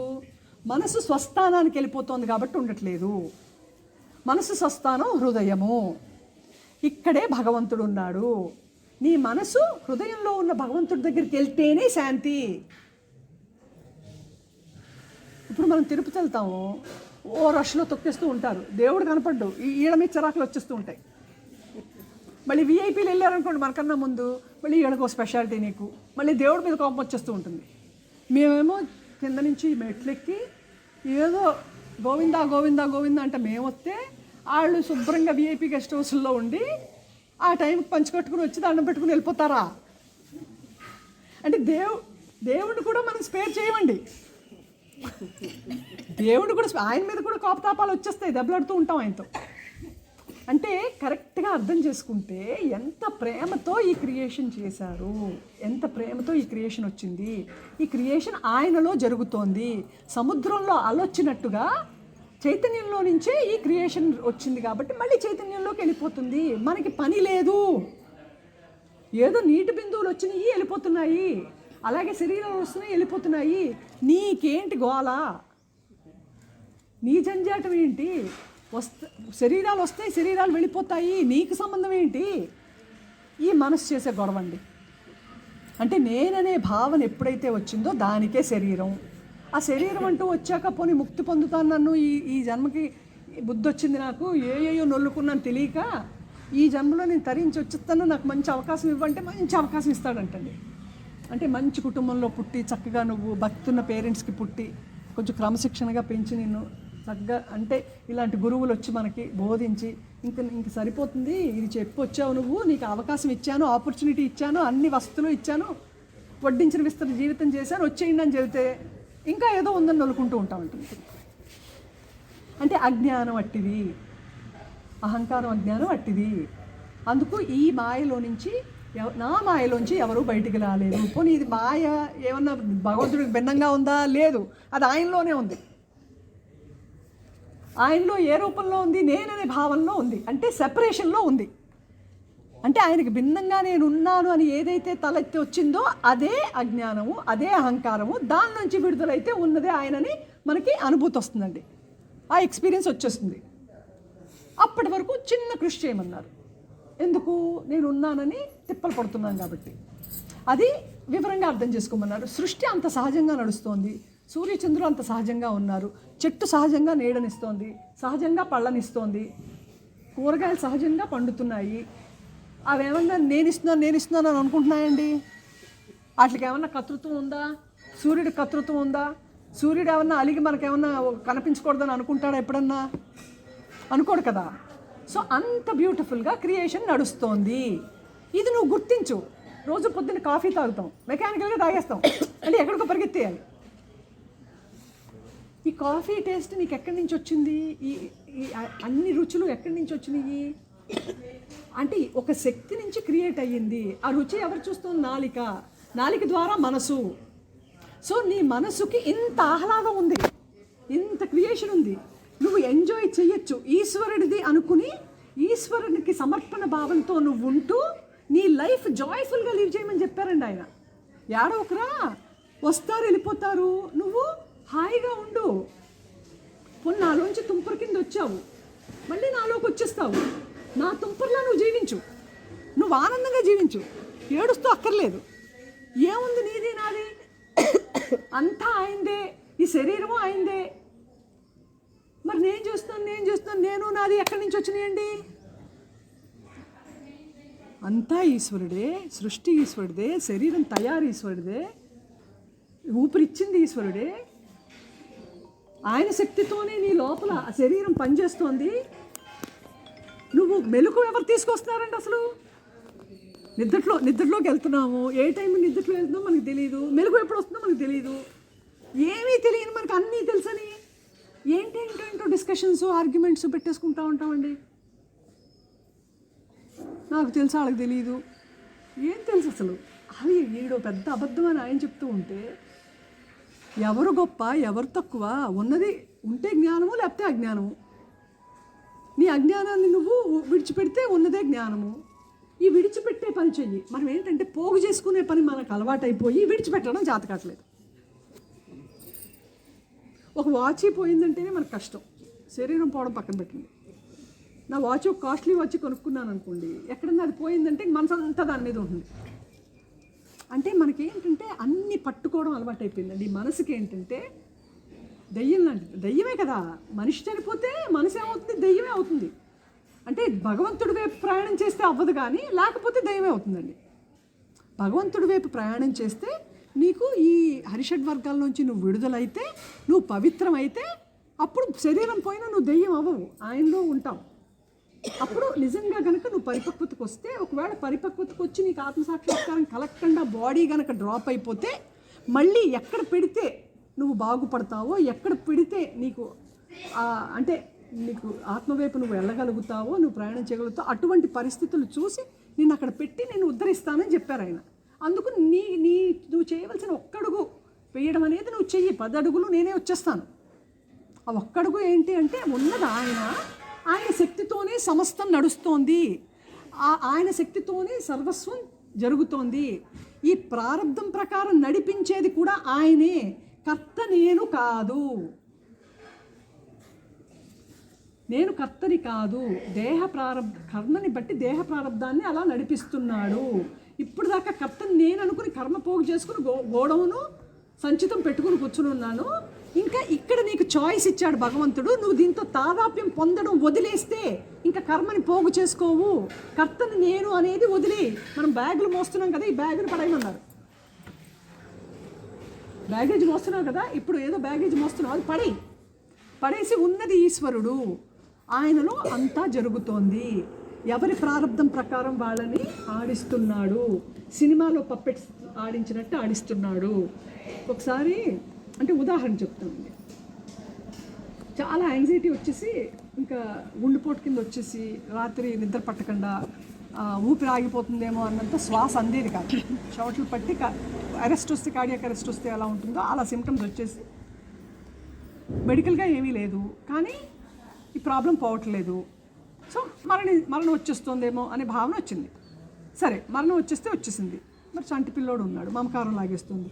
అంటే ఈశ్వరుడికి సరెండర్ అయిపోయాం అనుకుని పెళ్ళొద్దు ఏమొద్దు అన్నీ సరెండర్ అయిపోయాం, ఇంకా నాన్నగారే సర్వస్వం, ఇంకా అసలు ఎక్కడికి వెళ్ళినా నాన్నగారు తప్ప ఏమీ లేదు కదా, ఏదున్నా ఏమీ లేకపోయినా డ్యూటీ చేయడం తప్ప, అటాచ్మెంట్ తప్ప ఇంకేం లేదు, ఇంకా సర్వస్వం ఆయనే అనుకున్నప్పుడు నీకు భయం ఆందోళన ఎందుకు వస్తుంది? ఎంత వదులుకుందామన్నా మమకారం వదలదు. అంటే పట్టుకుని ఉన్నాం కదండి గట్టిగా, నాది గట్టిగా పట్టుకుని ఉన్నాం. సో అప్పుడు ఇక్కడ ఉండగా ఒకసారి ఇలాగే రేపు దీపం అనగా ఈరోజు అలాగే వస్తే అప్పుడు రామన్ని పిలిపిస్తే ఇక్కడ మరి టౌన్లో అన్నీ మూసేసి ఉంటాయి కదా, సందుల్లోంచి తీసుకెళ్ళి ఒక కార్డియాలజిస్ట్కి చూపిస్తే చిన్న ఈసీజీ తేడా ఏదో ఉంది, వెళ్ళిపోతే ఏమమ్మా యాంజియోగ్రామ్ చేయించుకుని చూపించుకోండి అంటే అవి గురువుగారిని దీపం టైం వదిలేసి ఎలా వెళ్ళిపోతాము, ఈ 3 రోజులు ఏదైనా మంది ఇస్తే ఆ సార్బిట్రేట్ ఏదో 4 కింద పెట్టుకుని నొప్పి వచ్చినప్పుడు చూద్దాం అన్నట్టు ఉంటే మరి ఎవరికి చెప్పొద్దంటే చెప్పకుండా మనం ఎందుకు ఉంటాం, గురువు గారికి అందజేసేయాలి కదా. వచ్చేసరికి మొత్తం అందరూ అయిపోయి విషయం తేడా చేసింది అని నాన్నగారికి చెప్పి, నాన్నగారు దాన్ని వెళ్ళమంటే ఇది ఉండిపోయింది చూపించుకోవాలన్నారు అంటేనే ఏం మాట్లాడలేదు, ఆయన సైలెంట్గా ఉన్నారు. పాద పూజ అయింది, భోజనం చేశారు, వచ్చారు, అందరికీ దర్శనం ఇచ్చారు, పైకి వెళ్ళిపోతా రామ్మ పైకి రా నాతోటి అన్నారు. అంటే ఏమన్నా అంటే అది జరిగింది. నాన్నగారు జనరల్గా ప్రేమ కురిపించేస్తారు కదండి, అన్కండిషనల్ ఏం ఉండదమ్మా పర్వాలేదు ఇలా అనలేదండి. జనరల్గా అయితే ఏముండదమ్మా ఇవన్నీ వచ్చి వెళ్ళిపోతూ ఉంటాయని చెప్పేస్తారు కదా, ఈజీగా తీసిపడేస్తారు, ఏదైనా తీసిపడేయలేదు. సరే రమ్మన్నారు, వెళ్ళాము, హస్బెండ్ ఉంటే ఆయన్ని రమ్మన్నారు, కూర్చోమన్నారు, ఆ గదిలో కూర్చున్నాము, అది తలుపేసేయమన్నారు, ఆయన మంచం మీద కూర్చుని నేను ఈరోజు చెప్పింది నువ్వు జాగ్రత్తగా విను, నీ ఊపిరినంతకాలం ఇది మర్చిపోకు అని చెప్పి ఆ గోడ దగ్గర, ఆ మంచం నుంచి లేచి గోడ దగ్గరికి వచ్చారు, తెల్ల గోడ. అమ్మ ఇప్పుడు ఇది గోడ, ఇది స్క్రీన్ అనుకుందాం, ఈ గోడ చైతన్యం అనుకుందాం, ఇప్పుడు ఇలా ఈ తెల్ల గోడ ఉంది, నేను ఇప్పుడు ఒక పెన్ను తీసుకుని దీని మీద ఒక బొమ్మ వేస్తాను,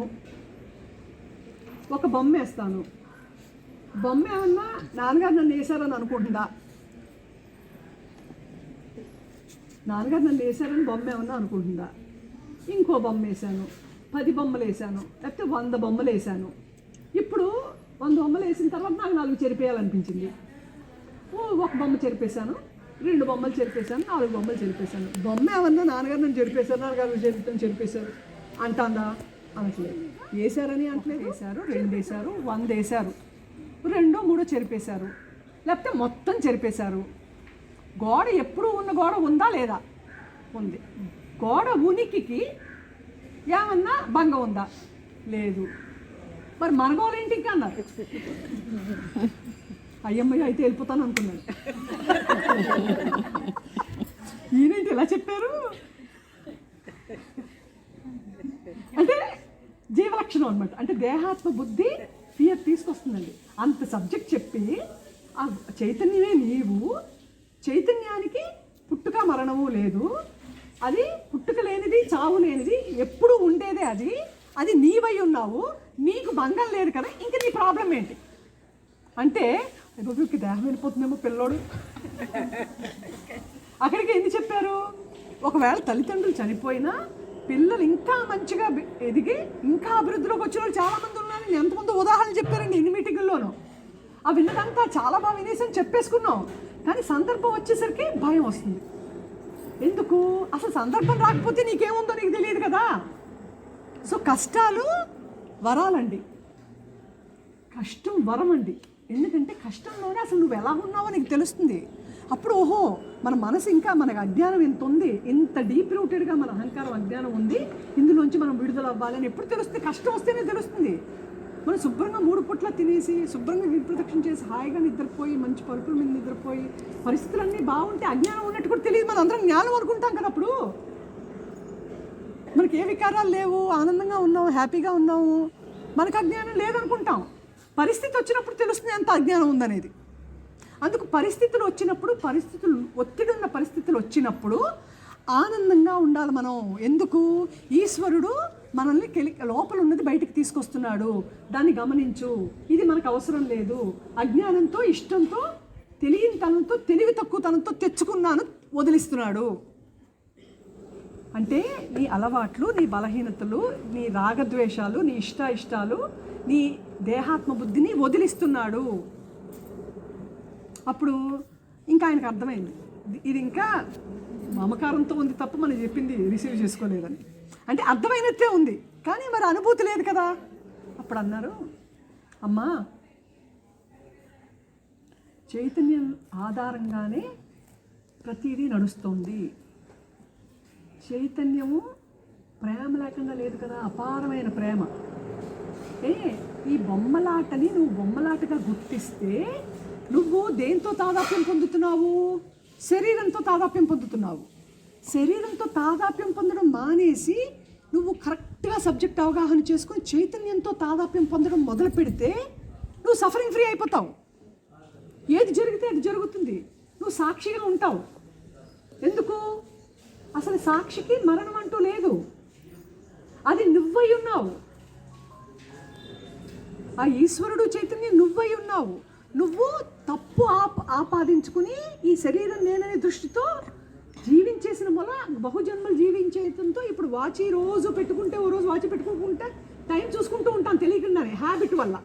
అలా శరీరం భావనతో బహుజన్మలు వచ్చేసిన వల్ల ఈ భావన పోవడానికి కొంచెం టైం పడుతుంది. కానీ నువ్వు నీ ప్రాక్టీస్ విడిచిపెట్టకు. ఏం ప్రాక్టీసు? తాదాప్యం చైతన్యంతో, నీ అహంకారంతో కాదు. దానికి మళ్ళీ ఎన్ని ఉదాహరణలు ఇచ్చారు. అది ఇప్పుడు అదే శ్వాస ఈశ్వరుడు ఇచ్చాడు, శ్వాస తీసేది ఈశ్వరుడు. నిద్రలోకి పంపేది భగవంతుడు, బయటికి తీసుకొచ్చేది భగవంతుడు. ఈ నిమిత్తమైన డ్రామా ఏదైతే నడుస్తోందో అది ఆయన శక్తితో నడుస్తోంది తప్ప మన సంకల్పంతో నడవట్లేదు. సో ఈశ్వర సంకల్పమే జరుగుతోంది, మనకంటూ సొంత సంకల్పం లేదు. తెచ్చుకుని ఇబ్బంది పడకు, జరిగేది జరుగుతుంది. నువ్వు కేవలం నిమిత్త మాత్రంగా ఉంటూ, నిమిత్త మాత్రం భవ సవ్యసాచి అర్జునుడు అన్నాడండి. నాన్నగారు అన్నారు, అర్జునుడు మహావీరుడు, భారతదేశంలోకి అందరి వీరుల్లోకి one of the biggest warrior, వీరుడు. అటువంటి వీరుణ్ణి పట్టుకుని అందరినీ చంపి పోగులు పెట్టించాను, నువ్వు చెయ్యి పన్నాడంట. ఏంట్రా ఏడుస్తున్నావు కూర్చుని, నా చుట్టం ఈ చుట్టం అని ఇలా నువ్వేదో నేను చంపేయాలని విషాదంగా కూర్చుని ఉన్నావు వైరాగ్యంగా. నువ్వెవరు చంపడానికి? వీళ్ళందరినీ నేను ఆల్రెడీ చంపి పోగులు పెట్టేసి ఉంచాను అన్నాడు. ఇంతకీ అర్జునుడు చంపాడా, కృష్ణుడు చంపాడా? కృష్ణుడు అర్జునుడి రూపంలో చంపాడు. సో ఇప్పుడు ఈ రూపాలన్నీ ఎవరియే? ఈశ్వరుడియా మనయా? ఈశ్వరుడియే. పని అంటే శక్తి ఎక్కడి నుంచి వస్తే పని చేస్తుంది శరీరం? ఈశ్వరుడి శక్తితోటి. ఇంకా నువ్వెవరు? అందుకే అన్నారు, is Usha apart from God, is Jaya apart from God, is Parvati apart from God. అంటే భగవంతుడికి భిన్నంగా వీళ్ళు ఉన్నారో, ఉంటే వీళ్ళెవరు అంటే సబ్జెక్ట్ కూడా ఒక్కొక్కసారి ఒక్కొక్క పద్ధతిలో చెప్పుకుంటూ వెళ్ళారండి మన మనసుకి పట్టడానికి. అంటే ఏ పద్ధతిలో చెబితే వీళ్ళకి అంటే ఎక్కడ వీళ్ళకి వెలుగుతుంది, అంటే ఏది చెబితే వీళ్ళకి రుచిస్తుంది. నువ్వెవరు? రామ ఉన్నారు. Is Rama apart from God? భగవంతుడు భిన్నంగా రామ ఉన్నారా? ఒకవేళ ఉన్నాను అంటే ఆవిడెవరు? అప్పుడు ఏమవుతుంది? మైండ్ అరెస్ట్ అయిపోతుందండి. భగవంతుడికి భిన్నంగా నువ్వు ఉన్నావా, భగవంతుడికి భిన్నంగా నువ్వు ఉన్నావా అని ఇలా దగ్గరికి వచ్చి అడిగేవారు. ఆ నిమిషం ఏం లేదు, ఏం ఉండదు. అంటే అసలు మనసే పనిచేయదు. ఆయన అలా కళలోకి చూసేసరికి మొత్తం మనసు అదృశ్యం అయిపోతుందండి. అసలు నాన్నగారు ఇలా కళలోకి చూసారంటే మైండ్ అరెస్ట్ అయిపోతుంది కదా. గొప్ప గొప్ప గొప్ప యోగాభ్యాసాలు లేకపోతే మెడిటేషన్లు 10 సంవత్సరాలు 20 సంవత్సరాలు చేసిన మనసు అంతలా ఆగదు. అలా ఆయన ఒక్కసారి కంట్లోకి చూపించాలంటే అరెస్ట్ అయిపోతుంది. ఇది ఇంక మళ్ళీ బయటికి రాదు. మళ్ళీ ఆయన చూపు తిప్పి కాసేపు పడుతుంది ఇది బయటికి మళ్ళీ రావడానికి, తలెత్తడానికి టైం పడుతుంది. ఎందుకు? ఆయన అంత శక్తిమంతుడండి. అయితే మనతో పాటు సింపుల్గా బట్టలు వేసుకుని హవాయి చెప్పులు వేసుకుని నడిచేశారు మనతోటి, మన స్థాయికి దిగిపోయి. అందుకు మనకు ఆయన విలువ అర్థం కాలేదు. ఏదో తిరిగారంటే ఆయన కూడా తిరిగేద్దాం అంటే ఆయన విడిచిపెట్టి ఉండలేము. ఎందుకు? ఆ శక్తి మనల్ని పట్టుకుని ఉండేది. ఒకసారి ఇలాగే శ్రీశైలంలో ఇంకా చుట్టూరు ఉంటాం కదండి, అసలు ప్లేస్ వదిలే ఆస్కారమే లేదు. అక్కడ రామరాజు గారు ఉన్నారు ఇక్కడ, శ్రీశైలము, కాశీ అన్నీ వాళ్ళు పాపం నడిపిన మన భక్తులందరినీ వాళ్ళు కొంత భరించారు పాపం. వెళ్ళిపోయి ఇంకా గుంపులు కింద గురుగారు కూడా ఉండి వాళ్ళు కూడా దగ్గరికి రానిచ్చేవాళ్ళం కాదు, దూరం నుంచి మాట్లాడుకోవాల్సిందే వాళ్ళు. సో అయితే గుంపులు కింద కూడా ఉంటాం కదా, అక్కడ 25 ఏళ్ళు 30 ఏళ్ళ నుంచి ఉన్నాయన ఒక ఆయన, చాలా అంటే గవర్నమెంట్ దేవస్థానం ఆయనే, చాలా భక్తి, మల్లికార్జున అంటే అపారమైన ప్రేమ విశ్వాసం ఉన్నాయన, తపస్సులోనే ఉన్నాయన. ఆయనకి కళ వచ్చిందంటండి. కళలో నాన్నగారు ఎవరో ఆయనకి తెలియదు. కళలో ఆయనకి ఒక తెల్ల వస్త్రాలు ధరించి ఈశ్వరుడి ప్రతిరూపం ఒక ఆయన వస్తున్నారు అని ఆయన రావడం, ఆయన చుట్టూ లేడీస్ ఉండడం, ఆయన వెళ్ళి ఒక స్తంభానికి జార్లు పడడం, ఈ లేడీస్ అందరూ చుట్టుముట్టేయడం, ఆయనకేమో వీళ్ళలోంచి ఆయన దగ్గరికి వెళ్ళడానికి కొంచెం ఇబ్బందికరంగా వెళ్ళడం, నాన్నగారు ఆయన్ని చూసి పిలవడం, పిలిస్తే ఈయన వెళ్ళి కాళ్ళకి దండం పెట్టుకోవడం, ఆయన్ని ఆదరించి, ఆయన్ని పావి, ఆయన్ని ప్రేమించి ఆయనతో సంభాషించడం. కళ వచ్చిందండి. కళ కట్ అయిపోయింది. ఇదేంటో ఇది కళ ఏంటో అనుకున్నారు. ఈయన ఎవరో అసలు ఈ కళ ఏంటో అనుకున్నారు. తర్వాత మనందరం శ్రీశైలం వెళ్ళడం జరిగింది గురుగారితో. ఇలాగే ఓ శుక్రవారం రోజు అమ్మవారి పూజ జరుగుతుంది పైన. ఇంకా తొక్కేసుకుంటున్నారు. ఇంకా అసలు మన భక్తులు చాలామంది ఉన్నాం, అందరూ లేడీసే కదా, 99% లేడీస్. ఆయన చుట్టూ మూగేసి ఉన్నాం. ఇంకా ఆ గుళ్ళోంచి బయటికి వెళ్ళే వాళ్ళు కూడా వెళ్ళడానికి దారి లేదు, మనం మూగేసి ఉంటాం. ఇంకా మనకి ధ్యాస ఉండదు, మన శరీరం ధ్యాస ఉండదు, ఇంకా పక్కోడి ధ్యాస మనకి ఎలా ఉంటుంది. సరే అయిపోయింది. ఆయన ఇలా రావడం, ఈ లేడీస్ అందరినీ చూడడం, గురువు గారిని చూడడం, మెల్లగా దారి చేసుకుని ఇబ్బందిగా ఆయన దగ్గరికి రావడం, కళ్ళలో ఎలా జరిగిందో అలాగే జరిగి ఆయనకు వచ్చి కాళ్ళకి దండం పెట్టుకోవడం. నాన్నగారు ఆయన్ని ప్రేమగా ఆయన్ని పామి ఆశీర్వదించి, రండి నేను మీతో మాట్లాడతాను అని నాన్నగారి దగ్గరికి రమ్మంటే ఆయన మనతో పాటు వచ్చి, ఆయన లోపలికి వెళ్ళాక ఇంకెవ్వరూ లోపల ఉండొద్దని అందరూ బయట ఉండమని తలపిస్తారు. మనకేంటంటే ఎవరు వెళ్ళినా లోపలికి వెళ్ళిపోయి ఆయన చెప్పిన ఒక్క మాట కూడా మిస్ అవ్వకూడదు, ఆయన చూపు మిస్ అవ్వకూడదు, ఒక మాట మిస్ అవ్వకూడదు. ఇంక గంట అయిపోతుంది బయటికి రారు. ఇంక ఇక్కడ బయట ఏమైపోతుందో లోపల అయిపోయింది. ఒక 1.5 అవర్కు ఎప్పటికో బయటకు వచ్చి సైలెంట్గా తలంచుకుని వెళ్ళిపోతున్నారు. మన భక్తులు కుదురుగా ఉండరు కదా, మూగేశారు ఆయన్ని. ఏం చెప్పారు గురుగారు? వద్దండి బాబు, నాన్నగారు ఏం చెప్పొద్దన్నారు, నన్ను వదిలేండి, నేను వెళ్ళిపోతాను అన్నారు. అలా కదా ఆయన అలాగే చెబుతారు. ప్రయాణం చేస్తూ కూడా ఎక్కడికి వెళ్తారో ప్రయాణం చెప్పరు. ఇదిగో జైలాంటి వాళ్ళకి ఒకరికి చెబుతారు, చెప్పకమ్మా ఎవరికి అని చెప్పి ఫోన్ చేసి చెబుతారు. ఆవిడ 100 మందికి చెబితేనే కదండి మేము ఇలా వస్తాము అని చేత ఆయన అలాగే చెబుతారు. మీరు చెప్పండి అంటే, మీరంతా కాదు, మిమ్మల్ని ఒక ప్రశ్న అడుగుతాను నేను అన్నారు. ఆయన చుట్టూ మీరు అసలు ఇలా ఎలా కూర్చుని ఉంటున్నారా అని అడిగారు. అంత సమీపంగా మీరందరూ నాన్నగారి పక్కన ఆయన్ని విడిచిపెట్టకుండా అంత సమీపంగా ఎలా కూర్చోగలుగుతున్నారని అడిగారు. అదేంటండి, మా నాన్నగారు ఆయన సాక్షాత్తు ఈశ్వరుడమ్మా, మీరు నాన్నగారు అనుకుని కూడా తిరుగుతున్నారు, అందుకు తెలియట్లేదు కాబట్టి మీరు ధన్యులు. తెలిసిన వాళ్ళు అలాగా సమీపంగా ఉండలేరమ్మా. ఆయన ఈశ్వరుడిని తెలిస్తే మీరు ఇలా ఉండలేరు, అందుకని తెలియకుండా మాయ చేసి మనల్ని ఉద్ధరించారండి ఆయన. అంటే తెలిస్తే మనం ఆయన పక్కన అర్హత లేదండి మనకి, ఆయన పక్కన ఉండే అర్హత మనకి ఎవరికీ లేదు. అందుకు ఆయన దిగొచ్చి ఆయన మనల్ని అంటే ఆ విషయంలో అంటే ఆయన మమకారంతో మనకి అది అంటే ఆయన ఈశ్వరుడు అనేది తెలియనివ్వకుండా, నీ హృదయంలోనే ఈశ్వరుడు ఉన్నాడు, నువ్వు నేను వేరు కాదు అని ఆ వేరు భావన ఆయన ప్రేమలో తీసేయడం మొదలుపెట్టారండి. అంటే లేకపోతే వేరు భావన ఎలా పోగొట్టుకుంటామండి అసలు? ఆయన ప్రేమతో నువ్వు నేను వేరు కాదు అని ప్రేమిస్తూ ఆయనలో ఒకటిగా చేసేసుకున్నారండి. సో ఆయనకి భిన్నంగా మనం ఎప్పటికీ లేము, భిన్నంగా ఉండడానికి ఆస్కారమే లేదు. అయితే ఆయన అయిపోవాలి. ఆయన ఎలా అయిపోతాం? ఆయన కూడా అవ్వడానికి మనకు ఆస్కారం లేదు. ఈ నేననే భావం నుంచి విడుదలైపోతే ఉన్నదే ఆయన. ఈ అహంకారంగా పిశాచాన్ని వదిలేస్తే చాలు. కానీ పిశాచాన్ని అన్నెవరు, ఆయన కోపం వస్తుంది పిశాచాన్ని అంటే. ఎందుకంటే మా భక్తులు మనం ఎంత తింగరగా ఉన్నా, ఎంత పిచ్చి చేష్టలు చేసినా, ఎంత క్రమశిక్షణ లేకుండా ఉన్నా భక్తులు ఎవరు ఏమనకూడదు, ఒక్క మాట అనకూడదు. మీటింగ్లో కావాలంటే ఆయన ఉతుకుతారు అందరినీ. అంటే మన తల్లిదండ్రులు పిల్లోడు ఏదైనా దొంగతనం చేసినా, ఏదన్నా చేయకుండా పని చేసినా తల్లిదండ్రులు సమర్థించేస్తారండి, పనిష్మెంట్ ఇవ్వకుండా. మన పిల్లల్ని సమర్థించేస్తాం, కొంచెం తప్పు చేసినా ఏదన్నా చేసినా ప్రేమతో వీళ్ళని సమర్థించి తప్పుగా ఎవరిని అన్నివ్వం. మనం మందలిస్తాం తర్వాత. అలా నాన్నగారు భక్తులతో తాదాప్యం పొందారండి. అంటే ఆయనతో మనం తాదాప్యం పొందాలి కాబట్టి, అంటే రివర్స్ చేశారు మనకి. అసలు మనం ఏం చేయాలి? మనం ఆయనతో తాదాప్యం పొంది జీవరక్షణ నుంచి బయటకు రావాలి. మనం తాదాప్యం పొందాం. అదే నాన్నగారు అన్నారు, మీ భర్త పట్ల మీకు సహజంగా ప్రేమ వచ్చేస్తుంది, మీ తల్లిదండ్రుల పట్ల మీకు సహజంగా ప్రేమ వచ్చేస్తుంది, మీ పిల్లల పట్ల ఇంక చెప్పక్కర్లేదు. మరి భగవంతుడి పట్ల అలా రావట్లేదు ఏంటండి మీకు? మీ క్రియేటర్ పట్ల అసలు ఈ జీవుడు ఎక్కడి నుంచి వచ్చాడు? పరమాత్మలో నుంచి వచ్చాడు. మరి ఆయన పట్ల నీకు ప్రేమ విశ్వాసం లేదేంటి? ఎంత దూరం వచ్చేస్తే నువ్వు ఆయన మర్చిపోయావు?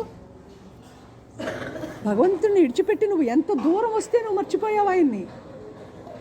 పోనీ తీరా వచ్చారు కదా, వచ్చాక ఆయన మానేసి నా భర్తకు ఆరోగ్యం బాగాలేదు, ఉద్యోగం ఎప్పుడు వస్తుందో అన్నగారు, ఇంక్రిమెంట్ ఎప్పుడు వస్తుందో అన్నగారు, నా పిల్లలు బాగా చదువుకోవాలి గారు, ఆరోగ్యం బాగాలేదు, వాళ్ళకి టానిక్లు కూడా నాన్నగారు ఇస్తుంది బలానికి. ఏ రోగం వచ్చినా నాన్నగారే దిక్కు, ఏ వెళ్తు వచ్చినా నాన్నగారే దిక్కు, మనకి తిన్నది అరక్కపోయినా నాన్నగారే దిక్కు. అంటే అలా ఆధారపడిపోయాం ఆయన మీద. సూర్య గారు, అదే ఆస్ట్రేలియా నుంచి వచ్చారు కదా సూర్య గారు, ఇప్పుడు కూడా ఉన్నారు. ఆయన ఒకసారి నాన్నగారి దగ్గరికి వచ్చి, నాన్నగారు మీ భక్తులు ఏంటండి, అసలు క్రమశిక్షణ లేదు, భగవాన్ చెప్పింది ఏంటి, వీళ్ళందరూ ఊరికే తిరిగేస్తున్నారు, గిరి చుట్టూ తిరిగేస్తున్నారు, రమణాశ్రమానికి వెళ్తే వాళ్ళే, పెద్ద గుడికి వెళ్తే వాళ్ళే, ఎక్కడ చూసినా వాళ్ళే, ఇంక మీ చుట్టూ తిరిగేస్తున్నారు, అసలు ఎప్పుడు పెడుతున్నారు, అసలు క్రమశిక్షణగా కూర్చొని దీపని ఎప్పుడవుతారండి వీళ్ళు? మరి మీరున్నారు కాబట్టి బాగానే ఉంది, ఇప్పుడు డిపెండెంట్ అయిపోయి ఉన్నారు, రేపు మీ శరీరం లేని రోజు వీళ్ళందరూ ఏమవుతారని అడిగారు. వాళ్ళు ఏదైతే అనుభవిస్తున్నారో అది కారణంతో వచ్చిన శాంతి కాదండి, అకారణమైన శాంతిని వాళ్ళు అనుభవిస్తున్నారండి. వాళ్ళ శాంతికి బయట కారణాలు లేవండి, వాళ్ళు హృదయంలో ఉన్న శాంతిని అనుభవిస్తున్నారండి మా సమక్షంలో. అది మెల్లమెల్లగా వాళ్ళకి సొంతం అవుతుందండి. సో ఏం చేశారు ఆయన శరీరం విడిచిపెట్టే లోపల భక్తులందరి హృదయాల్లో జీవిస్తున్నానని చెప్పారండి. ఎందుకు? భక్తులకి నాన్నగారికి ఇచ్చే ఇంపార్టెన్స్ ఇచ్చి నాన్నగారిని మర్చిపోకుండా చేశారండి. ఎందుకు? నీకు పెద్ద పెద్ద యోగాభ్యాసాలు ఏం అక్కర్లేదు, ఇక నన్ను నాన్నగారిని తలపెట్టుకుంటే నేను లోపలే ఉన్నాను, హలో నేనున్నాను నాన్నగారు అనగానే ఉన్నాను కదమ్మా, నేను ఇక్కడే ఉన్నాను కదా, విడిచిపెట్టి ఎప్పుడున్నాను నేను. అయితే మనం అటువైపు తల తిప్పుతున్నామా లేదా? ఆయననే పట్టుకుని ఆయన వైపే తల తిప్పి ఉంటే నీకంటూ సొంత బుద్ధి సొంత నిర్ణయం అక్కర్లేదు, ఆయన బుద్ధి నీ బుద్ధి అవుతుంది, ఆయన నిర్ణయం నీ నిర్ణయం అవుతుంది. డిగ్రీ అయిన తర్వాత అదే అన్నారండి, ఇంతకీ ఆ చైతన్యమే నువ్వు, నీ చైతన్య ఉనికికి భంగం లేదు, ఎరుకకి భంగం లేదు. ఇందాక అడిగింది ఎరుకుంది, కరెక్ట్ క్వశ్చన్ అమ్మా. ఇప్పుడు మనం ఇప్పుడు మనం సైలెంట్గా కూర్చుని ఉన్నాం, సైలెంట్గా ఒక 10 నిమిషాలు 15 నిమిషాలు కూర్చుని ఉన్నాం, మౌనం వచ్చింది, మనసు ఆగింది, మౌనం వచ్చింది. ఆ మౌనంగా ఉన్నప్పుడు వ్యవహారం వచ్చింది, నువ్వు చెయ్యాలి, ఎవరో బెల్లు కొడతారు, లేకపోతే నీకేదో పని పడింది, ఈ మౌనాన్ని విడిచిపెట్టి ఆ పని చేయాలని అనిపించదు. అప్పుడు మరి ఈ ఎరుక కోల్పోతాం కదా, మరి ఆ పని చెయ్యాలా, ఈ సైలెన్స్ విడిచిపెట్టకుండా అవకాశం వచ్చింది కాబట్టి ఇలా ఉండిపోవడమా? సూపర్ అండి, కరెక్టే. అయితే బాధ్యత నిర్వర్తించాలి. ఎరుకకి ఎప్పుడూ భంగం లేదు, ఎరుకకి భంగం లేదు, ఉన్నదే సైలెన్స్, ఉన్నదే డీప్ సైలెన్స్ స్టేట్. అడ్డొచ్చేది మనసు, వ్యవహారం కాదు. నీకు అడ్డు వ్యవహారం రావట్లేదు, నీ పిల్లలు అడ్డు కాదు, నీ పిల్లల్ని స్కూల్ పంపడం అడ్డు కాదు, నీ భర్తకు నువ్వు క్యారేజీ కట్టివ్వడం అడ్డు కాదు, నేను చేస్తున్నానని తలంపు అడ్డు. సో నీకు బాబు ఈ సైలెన్స్ నుంచి ఎవరు నన్ను డిస్టర్బ్ చేస్తున్నారు, ఎవరు డిస్టర్బ్ చేయట్లేదు, నీ మనసే డిస్టర్బ్ చేస్తుంది. మనసుని పక్కన పెట్టేస్తే డిస్టర్బెన్స్ లేదు, ఎరుక కంటిన్యూ అయిపోతుంది. లేదు, కంటిన్యూ అవ్వకుండా తాదాప్యం వచ్చింది, తాదాప్యానికి అలవాటు పడిపోయి ఉన్నాం, తాదాప్యం వచ్చింది, కాసేపు వస్తుంది పోతుంది మళ్ళీ, దాన్ని ఏమి నువ్వు వర్రీ అవ్వకు. అసలు దేనికి బెంగ అవసరం లేదండి మనకి. ఎందుకు? మన ఆల్రెడీ స్విచ్ ఆఫ్ చేసేసే ఉంచాడు, ఆ టైం ముహూర్తం పెట్టుకుని రిలీజ్ చేస్తాడు. పరిపక్వత కోసం వెయిట్ చేస్తున్నాడు. ఎందుకంటే నువ్వు పరిపక్వత అయిన మరుక్షణం అది డ్రాప్ అయిపోతుంది. అప్పటి వరకు డ్రాప్ అయినా కూడా నువ్వు ఉండలేవు అక్కడ. వాసన నీ జుట్టు పట్టుకుని బయటికి తీసుకొచ్చేస్తుంది. సో నువ్వు భయపడకు, ఎందుకంటే మొత్తం ఖాళీ చేస్తున్నాడు గురువు. ఏం చేస్తున్నాడు? నీ హృదయాన్ని ఖాళీ చేస్తున్నాడు. పూర్తిగా ఖాళీ అయిపోయినప్పుడు ఆయన మాత్రమే ఉంటారు. నువ్వు లేవన్న సంగతి నీకు 100% నీకు ఎక్స్పీరియన్స్లో తెలుస్తుంది. అప్పటి వరకు నేను ఉన్నాను అనుకున్నావు కాబట్టి ఆయన బిడ్డగానే ఆయన ఒళ్ళోనే ఆయన ఆధ్వర్యంలోనే ఉన్నావు. నువ్వు ఎప్పుడు బయటికి వెళ్ళలేదు. నిన్ను కాపాడుతూ ఉంటాడు, నిన్ను రక్షిస్తూ ఉంటాడు. అక్కడికి చేరే వరకు నిన్ను విడిచిపెట్టడు. అది హామీ ఆల్రెడీ ఇచ్చేశారు. అది అండర్స్టూడ్ మనందరికీ. మనకు తెలియని వాళ్ళు ఎవరైనా ఉన్నారో మనందరికీ తెలుసుది. అయితే నువ్వు సహకరిస్తే తొందరగా ముగింపు పడిపోతుంది. ఇంకా ఏదో నొల్లుకుందామంటే కొంచెం టైం పడుతుంది, అంతే తప్ప we are all already in him. మనందరం ఆయనలోనే ఉన్నాం. సముద్రంలో నీరు ఎలాగో, నాన్నగారు ఇది కూడా అద్భుతంగా ఉదాహరణలు ఇచ్చారండి మనకి. ఏంటి? బంగారం ఆభరణంగా చేస్తే మనం బంగారం కాకుండా ఆభరణం కనిపించి దానికి ఒక పేరు పెడతాం.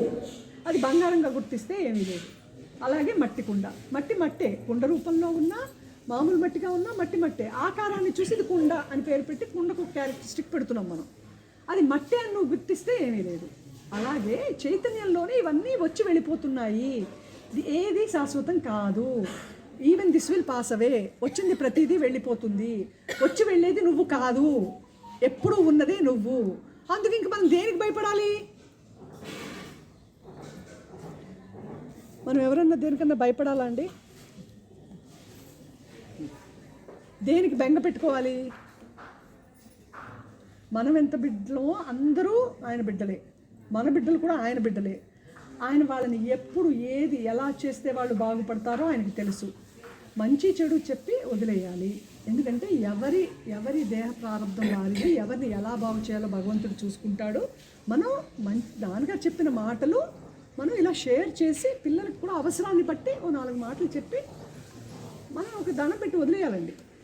ఎందుకంటే అప్పుడే వాళ్ళు బాగుపడతారు. ఇంకా ఈ కష్టాలు. అండ్ ఇంకొకటండి, సంఘం. ఇప్పుడు బుద్ధుడి దగ్గరికి వచ్చిన వాళ్ళందరూ ఒక సంఘం కింద ఉన్నారు. అలా నాన్నగారు భక్తులందరూ కూడా నాన్నగారు మన హృదయంలో ఉంటానని, భక్తుల హృదయంలో ఉంటానన్నారు. మనందరం ఒకటి, మనందరం వేరు కాదు. సో మళ్ళీ మనలో భిన్నత్వం వద్దు. మనందరం కూడా ఆయన గుమ్మంలోంచి తరించవలసిన వాళ్ళం. సో మనందరం ఒకటిగా ఉంటూ ఎవరికైనా ఇబ్బందులు వచ్చినా షేర్ చేసుకుంటూ, ఇది జ్ఞాన యజ్ఞం అన్నారండి. ఇది ప్రవచనాలు కాదు, ఇవి జ్ఞాన యజ్ఞం అన్నారు. యజ్ఞంలో మనం అన్నీ వేస్తాం. కొబ్బరికాయలు వేస్తాం, నువ్వులు వేస్తాము, సామగ్రి అంతా వేస్తాం కదా. గడ్డి వేస్తాం, పుల్లలు వేస్తాము, చీర వేస్తాము, అన్నీ వేస్తాం, పువ్వులు పళ్ళు అన్నీ వేస్తాం కదా.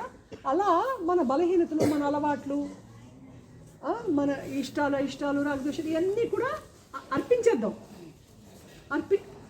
మనమే అదే అన్నారు, నువ్వేదో కొని తేవక్కర్లేదు నా కోసం. నీ అరుణాచలేశ్వరుడికి ఆహారం అహంకారమేనంటండి. మీరు మళ్ళీ ప్రత్యేకం ఏం పట్టుకురావక్కర్లేదు. ఆయనకి ఎంతమంది జీవులను ఇస్తే అంత ఆహారం ఆయనకి. అందుకు పెరిగిపోయారు కదా. ఇప్పుడు మనకి ఫుడ్ పెరిగిపోయింది, ఆయనకి ఫుడ్ పెరిగిపోయింది. ఆశ్రమంలో ఏమో బోల్డ్ ఫుడ్ పెట్టేస్తున్నారు వీళ్ళు. మనకి ఉపవాసాలతో పని లేదు. మనకి ఈరోజు ఏకాదశి శుభ్రంగా తిన్నాం టిఫిన్లు. అరుణాచలేశ్వరుడికి మనం ఆహారం. ఇది కూడా చూడండి, మనకి అసలు పొట్ట కూడా ఎప్పుడూ ఆకలిగా ఉండవలేదు నాన్నగారు. శుభ్రంగా స్వీట్ లేకుండా ఎప్పుడు ఫుడ్ పెట్టలేదు. శుభ్రంగా భోజనం పెట్టి, మనసుకి ఫుడ్ పెట్టి, పొట్టకి ఫుడ్ పెట్టి, నువ్వు శరీరం ఆరోగ్యంగా ఉండు, మనసు ఆరోగ్యంగా ఉంటూ శరీరం మనసు లేని స్థితికి ఎదిగిపోదాం. నేనున్నాను, నేను చూసుకుంటాను. అసలు మనకి ఇంకేంటండి, మనం విఐపి భక్తులు అండి. వెంకటేశ్వర స్వామి రిజర్వేషను లేకపోతే విఐపి భక్తులు వెళ్ళినట్టు కాదు. మనం ఇంకా స్పెషల్ ఆయనకి. ఎందుకు? అసలు ఈ క్రియేషన్ నుంచి బయటకు తీసుకెళ్ళిపోయే విద్య చెప్పి అక్కడికి మోసపోతున్నారు. సో అసలు ఫస్ట్ మీ విలువ మీరు గుర్తించండి. మళ్ళీ మనం ఎవరి దగ్గరకు వెళ్ళి డిపెండ్ అవ్వాల్సిన అవసరం మనకు లేదు. మనందరినీ ఇండిపెండెంట్ చేసేసారు. మళ్ళీ ఇంకెవరన్నా వచ్చి ఏదో చెబితే బాగుందంటే చెప్పడానికి ఇంకేం మిగలలేదు. ఆయన చెప్పింది షేర్ చేసుకోవడం తప్ప ఇది కాకుండా భిన్నంగా ఏమన్నా సబ్జెక్ట్ ఎవరన్నా చెప్పగలరా? ఏమన్నా ఉందా? ఉంటే పోనీ విందాం. లేదు కదండి. మరి లేని దానికోసం ఇంకా మళ్ళీ బయట పరుగులు ఎందుకు మనకి? ఇది కూడా అన్నారండి నాన్నగారు. అంటే చెప్పండి అంటూ ఏమీ లేదు. ఒకసారి కారులో భానుగారు నాన్నగారిని గిరి ప్రదక్షిణ తీసుకెళ్తున్నారు. నువ్వు కూడా ఎక్కమ్మా అన్నారు. ఎక్కితే గిరివైపు అటువైపు విండో దగ్గర ఉన్నాను, నాన్నగారు ముందు కూర్చొని ఉన్నారు, నా పక్కన ఇద్దరు లేడీస్ ఉన్నారు, భానుగారు డ్రైవ్ చేస్తున్నారు. వెళ్తూ ఉంటే ఆయన గిరి చూస్తున్నారు, నేను నాన్నగారిని చూస్తున్నాను. నేను గిరివైపు ఉన్నాను, నాన్నగారు గిరి చూస్తున్నాను, నేను నాన్నగారిని చూస్తున్నాను. నాన్నగారు ఏం వెనక్కి తిరగలేదు, ఆయన గిరివైపు చూస్తున్నారు. నేను చూస్తూ ఉంటే అమ్మ ఉష గిరిని చూడమ్మా అన్నారు. అంటే నాకు ఎదురుకుండా కనిపించే అరుణాచలేశ్వరుడు ఆయన చూసుకుంటే నేను ఈయన చూసుకుంటాను. నేను ఆయనే చూస్తూ ఉన్నాను. మళ్ళీ కాసేపేకి అమ్మ అరుణాచలేశ్వరుడిని చూడమ్మా నువ్వు అన్నారు. అన్నాక ఇంకా మర్యాద ఇవ్వడం కోసం ఒకసారి చూసి దండం పెట్టుకుని మళ్ళీ ఆయన వైపు చూస్తున్నాను. అప్పుడు కారు ఆపమన్నారు భానుగారిని. ఆపమని దిగాక మేము దిగాము. వచ్చి పక్కన నుంచి ఆయన అలాగ గిరిని చూస్తే అలా నమస్కరిస్తూ ప్రేమగా ఆప్యాయంగా ఎంతో భక్తిభావంతో ఉంటారు కదండి. ఇంతవరకు అసలు గుళ్ళో విగ్రహంగా చూసాం, కానీ భగవంతుళ్ళ మనం ఎప్పుడు చూసామండి? ఆయన భగవంతుళ్ళ చూడడం ఎలాగో నేర్పించారండి. మనం మెకానికల్గా వెళ్ళొచ్చేస్తాము. అమ్మ ఎంత అందంగా ఉన్నాడో మా కృష్ణుడు విగ్రహం, మనకేమో అందం కనపడదు అక్కడ. ఎంత అందంగా ఉన్నాడు ఏంటమ్మా ఈ కృష్ణుడు, ఇంత ఓహో నిజమేనా, ఇంత అందంగా ఉన్నాడా అంటే భావనే కదా. అంటే ఎంత మెకానికల్గా బతుకుతున్నామో కూడా ఎప్పటికప్పుడండి, ప్రతి క్షణం మనకి ఎంత ఇగ్నోరెన్స్ ఉందో చూపించేవారు. ఆయన ఎంత వైభవం, మనం ఎంత పేలత్వం. అంటే అలా గోరుముద్దలు పెట్టి పెంచారండి మనల్ని. అంటే నువ్వు దైవభావంతో నువ్వు ఎలా చూడాలి, ఎదుటి వాళ్ళకి గౌరవం నువ్వు ఎలా ఇవ్వాలి, పెద్దవాళ్ళకి నువ్వు ఎలా గౌరవం ఇవ్వాలి, ముసలి వాళ్ళు నువ్వు ఎలా ఆదరించాలి. సన్యాసం పుచ్చుకున్న వాళ్ళకి ఆయన కాళ్ళ నమస్కారం చేసేవారండి. ఆయన అజ్ఞానే అయి ఉండొచ్చు, ఉనికి బట్టలు మార్చి ఉండొచ్చు. అంటే ఆయన అలా గౌరవం ఇచ్చి, అంటే మనం ఎలా జీవించాలి, ఎలా వినయంగా ఉండాలి, ఎలా సహృదయంతో ఉండాలి, ఎలా సింపుల్గా ఉండాలి, అవన్నీ ఆయన చేసి చూపించారు. మనం ఆచరిస్తే సరిపోతుంది. మనకి చాలా చాయిస్ ఇచ్చేసి మీరు అన్ని ఫుడ్లు తినండి, నేను మాత్రం 2 పూట్లే తింటాను. ఆయనకి జిన్ను పాకంగారులు ఆయనకి చేస్తే ఆయన గురికి ఇలా చూపించి మనకు పెట్టేయడం. కృష్ణుడి సందర్భం వచ్చింది కాబట్టి ఇలాగే మేము నాన్నగారితో గురువాయూరు వెళ్ళాము. గురువాయూరు వెళ్తే ఆయన ఒక క్షణంలో అదృశ్యం అయిపోయేవారు. అంటే అక్కడే కనిపిస్తున్నట్టు ఉండేవారు. హోలీ ప్లేసెస్కి వెళ్తే ఆయన పట్టుకోలేమండి, ఎక్కడ అదృశ్యం అయిపోయేవారు. అలాంటి ఈవిడైతే చాలా బాగా చదువుతారు, రేపు ఎప్పుడో చెప్పిందాం ఈవిడితోటి. ఇదేంటి ఇప్పుడే కనపడ్డారు, ఎక్కడికి వెళ్ళిపోయారంటే కనపడరు. ఓహో కృష్ణుడు ప్లేస్కి వెళ్తే కృష్ణుడు లీలలు. అంటే ఈ నాన్నగారేనా అని మనకు అనుమానం వస్తుంది, ఎందుకంటే కృష్ణుడిలాగే చేసేవారు.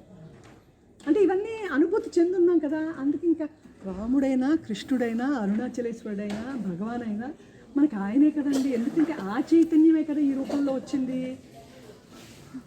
ఇక్కడ విడిచి ఎక్కడికి వెళ్ళగలం, ఎక్కడికి వెళ్తాం, అసలు మనకి చాయిస్ ఏది? అసలు మనం బంధించి ఆకర్షించి ఆయనలో పెట్టుకున్నాక మనకి చాయిస్ ఏం లేదండి. ఉందనుకుంటే మనం పిచ్చితనం. ఒకసారి ఇలాగే కాలిడియా కృష్ణుడి గుడికి అండి, ఆయనకి కల్లోకి వచ్చారు. ముందు రోజు నాన్నగారు కల్లోకి వచ్చి నా ప్రతినిధి వస్తున్నాడు రేపు, భక్తులతోటి ఎక్కువ పాయసం వండి పట్టుకెళ్ళని చెప్పారట. కల్లో ఇంత పెద్ద గిన్నెతోటి, అదే పాలతోటి శుభ్రంగా పాయసం క్షీరాణం చేసి తెచ్చి నైవేద్యం పెట్టి ఎదురు చూస్తున్నారు. వేడివేడిగా ఉంది.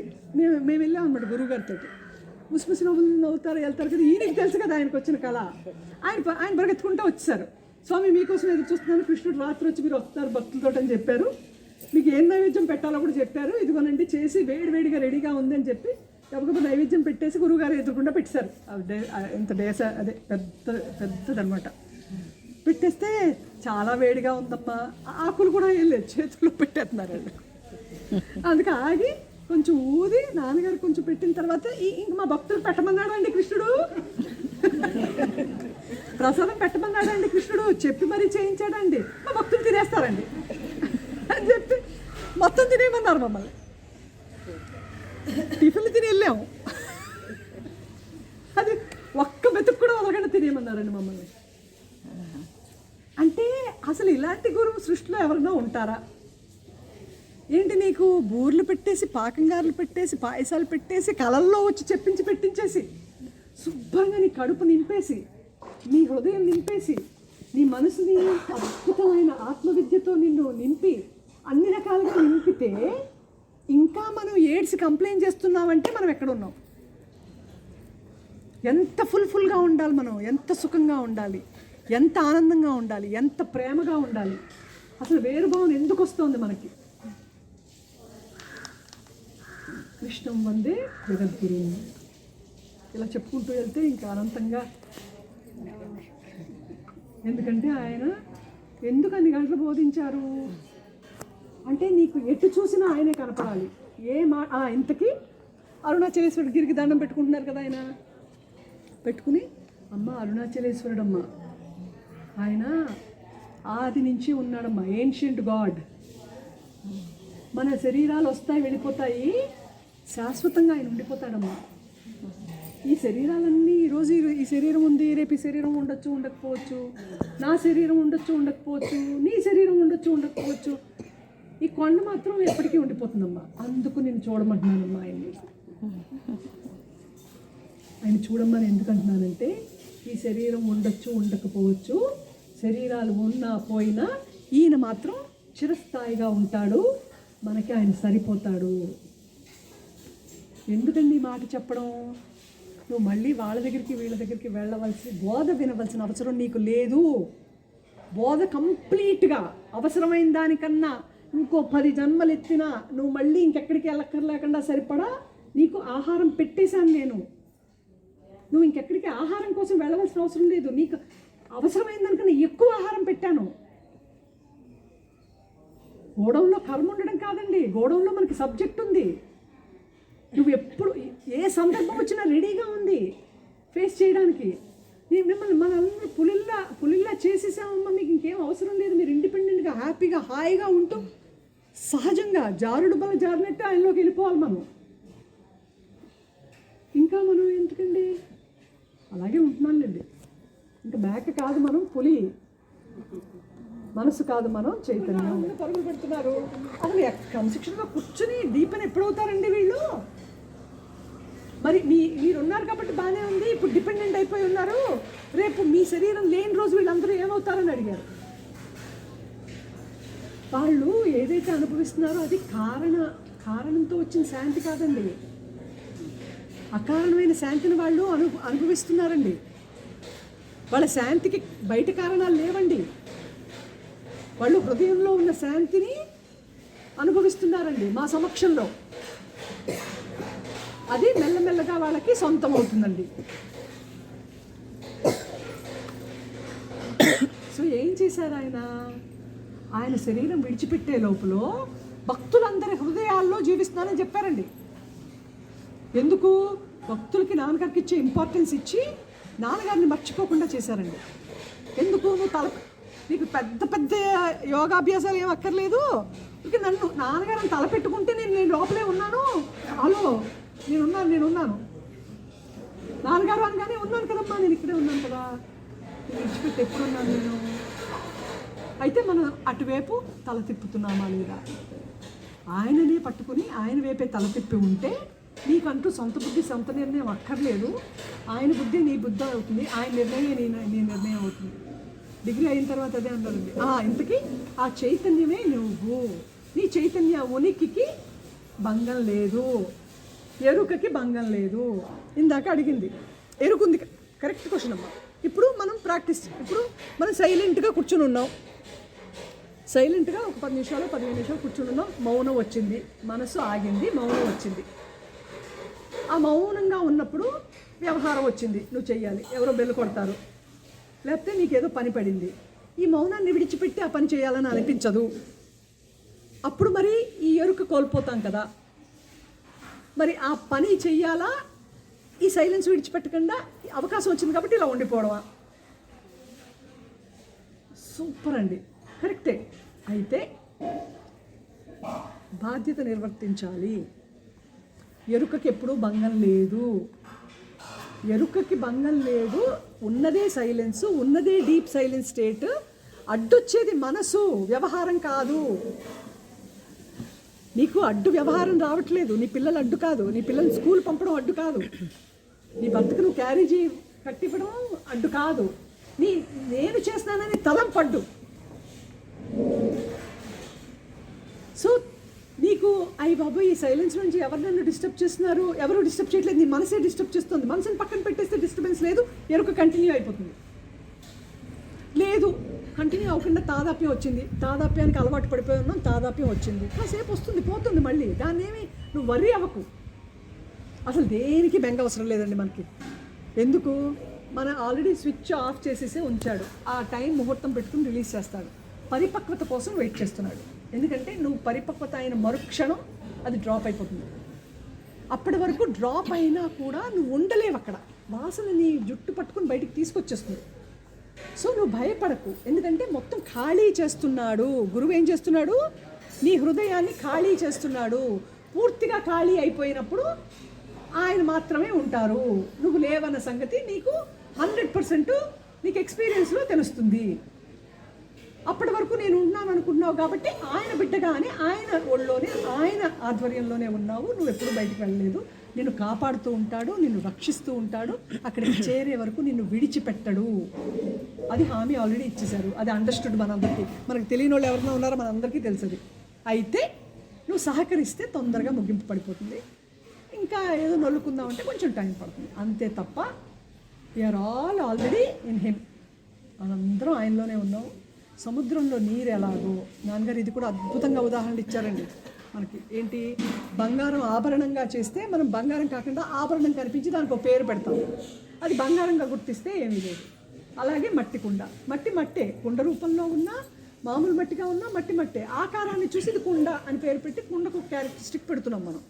అది మట్టి అని నువ్వు గుర్తిస్తే ఏమీ లేదు. అలాగే చైతన్యంలోనే ఇవన్నీ వచ్చి వెళ్ళిపోతున్నాయి. ఏది శాశ్వతం కాదు. ఈవెన్ దిస్ విల్ పాస్ అవే. వచ్చింది ప్రతిదీ వెళ్ళిపోతుంది. వచ్చి వెళ్ళేది నువ్వు కాదు, ఎప్పుడూ ఉన్నదే నువ్వు. అందుకు ఇంక మనం దేనికి భయపడాలి? మనం ఎవరన్నా దేనికన్నా భయపడాలా అండి? దేనికి బెంగ పెట్టుకోవాలి? మనం ఎంత బిడ్డలమో అందరూ ఆయన బిడ్డలే, మన బిడ్డలు కూడా ఆయన బిడ్డలే. ఆయన వాళ్ళని ఎప్పుడు ఏది ఎలా చేస్తే వాళ్ళు బాగుపడతారో ఆయనకి తెలుసు. మంచి చెడు చెప్పి వదిలేయాలి. ఎందుకంటే ఎవరి దేహ ప్రారంభం వారిది, ఎవరిని ఎలా బాగు చేయాలో భగవంతుడు చూసుకుంటాడు. మనం నాన్నగారు చెప్పిన మాటలు మనం ఇలా షేర్ చేసి పిల్లలకు కూడా అవసరాన్ని బట్టి ఓ 4 మాటలు చెప్పి మనం ఒక దండం పెట్టి వదిలేయాలండి. ఎందుకంటే అప్పుడే వాళ్ళు బాగుపడతారు. ఇంకా ఈ కష్టాలు. అండ్ ఇంకొకటండి, సంఘం. ఇప్పుడు బుద్ధుడి దగ్గరికి వచ్చిన వాళ్ళందరూ ఒక సంఘం కింద ఉన్నారు. అలా నాన్నగారు భక్తులందరూ కూడా నాన్నగారు మన హృదయంలో ఉంటానని, భక్తుల హృదయంలో ఉంటానన్నారు. మనందరం ఒకటి, మనందరం వేరు కాదు. సో మళ్ళీ మనలో భిన్నత్వం వద్దు. మనందరం కూడా ఆయన గుమ్మంలోంచి తరించవలసిన వాళ్ళం. సో మనందరం ఒకటిగా ఉంటూ ఎవరికైనా ఇబ్బందులు వచ్చినా షేర్ చేసుకుంటూ, ఇది జ్ఞాన యజ్ఞం అన్నారండి. ఇది ప్రవచనాలు కాదు, ఇవి జ్ఞాన యజ్ఞం అన్నారు. యజ్ఞంలో మనం అన్నీ వేస్తాం, కొబ్బరికాయలు వేస్తాం, నువ్వులు వేస్తాము, సామగ్రి అంతా వేస్తాం కదా, గడ్డి వేస్తాం, పుల్లలు వేస్తాము, చీర వేస్తాము, అన్నీ వేస్తాం, పువ్వులు పళ్ళు అన్నీ వేస్తాం కదా. అలా మన బలహీనతలు, మన అలవాట్లు, మన ఇష్టాలు రాగద్వేషాలు ఇవన్నీ కూడా అర్పించేద్దాం. మనమే అదే అన్నారు, నువ్వేదో కొని తేవక్కర్లేదు నా కోసం. నీ అరుణాచలేశ్వరుడికి ఆహారం అహంకారమేనంటండి. మీరు మళ్ళీ ప్రత్యేకం ఏం పట్టుకురావక్కర్లేదు. ఆయనకి ఎంతమంది జీవులను ఇస్తే అంత ఆహారం ఆయనకి. అందుకు పెరిగిపోయారు కదా. ఇప్పుడు మనకి ఫుడ్ పెరిగిపోయింది, ఆయనకి ఫుడ్ పెరిగిపోయింది. ఆశ్రమంలో ఏమో బోల్డ్ ఫుడ్ పెట్టేస్తున్నారు వీళ్ళు. మనకి ఉపవాసాలతో పని లేదు. మనకి ఈరోజు ఏకాదశి శుభ్రంగా తిన్నాం టిఫిన్లు. అరుణాచలేశ్వరుడికి మనం ఆహారం. ఇది కూడా చూడండి, మనకి అసలు పొట్ట కూడా ఎప్పుడూ ఆకలిగా ఉండవలేదు నాన్నగారు. శుభ్రంగా స్వీట్ లేకుండా ఎప్పుడు ఫుడ్ పెట్టలేదు. శుభ్రంగా భోజనం పెట్టి, మనసుకి ఫుడ్ పెట్టి, పొట్టకి ఫుడ్ పెట్టి, నువ్వు శరీరం ఆరోగ్యంగా ఉండు, మనసు ఆరోగ్యంగా ఉంటూ శరీరం మనసు లేని స్థితికి ఎదిగిపోదాం. నేనున్నాను, నేను చూసుకుంటాను. అసలు మనకి ఇంకేంటండి, మనం విఐపి భక్తులు అండి. వెంకటేశ్వర స్వామి రిజర్వేషను లేకపోతే విఐపి భక్తులు వెళ్ళినట్టు కాదు. మనం ఇంకా స్పెషల్ ఆయనకి. ఎందుకు? అసలు ఈ క్రియేషన్ నుంచి బయటకు తీసుకెళ్ళిపోయే విద్య చెప్పి అక్కడికి మోసపోతున్నారు. సో అసలు ఫస్ట్ మీ విలువ మీరు గుర్తించండి. మళ్ళీ మనం ఎవరి దగ్గరకు వెళ్ళి డిపెండ్ అవ్వాల్సిన అవసరం మనకు లేదు. మనందరినీ ఇండిపెండెంట్ చేసేసారు. మళ్ళీ ఇంకెవరన్నా వచ్చి ఏదో చెబితే బాగుందంటే చెప్పడానికి ఇంకేం మిగలలేదు. ఆయన చెప్పింది షేర్ చేసుకోవడం తప్ప ఇది కాకుండా భిన్నంగా ఏమన్నా సబ్జెక్ట్ ఎవరన్నా చెప్పగలరా? ఏమన్నా ఉందా? ఉంటే పోనీ విందాం, లేదు కదండి. మరి లేని దానికోసం ఇంకా మళ్ళీ బయట పరుగులు ఎందుకు మనకి? ఇది కూడా అన్నారండి నాన్నగారు. అంటే చెప్పండి అంటూ ఏమీ లేదు. ఒకసారి కారులో భానుగారు నాన్నగారిని గిరి ప్రదక్షిణ తీసుకెళ్తున్నారు. నువ్వు కూడా ఎక్కమ్మా అన్నారు.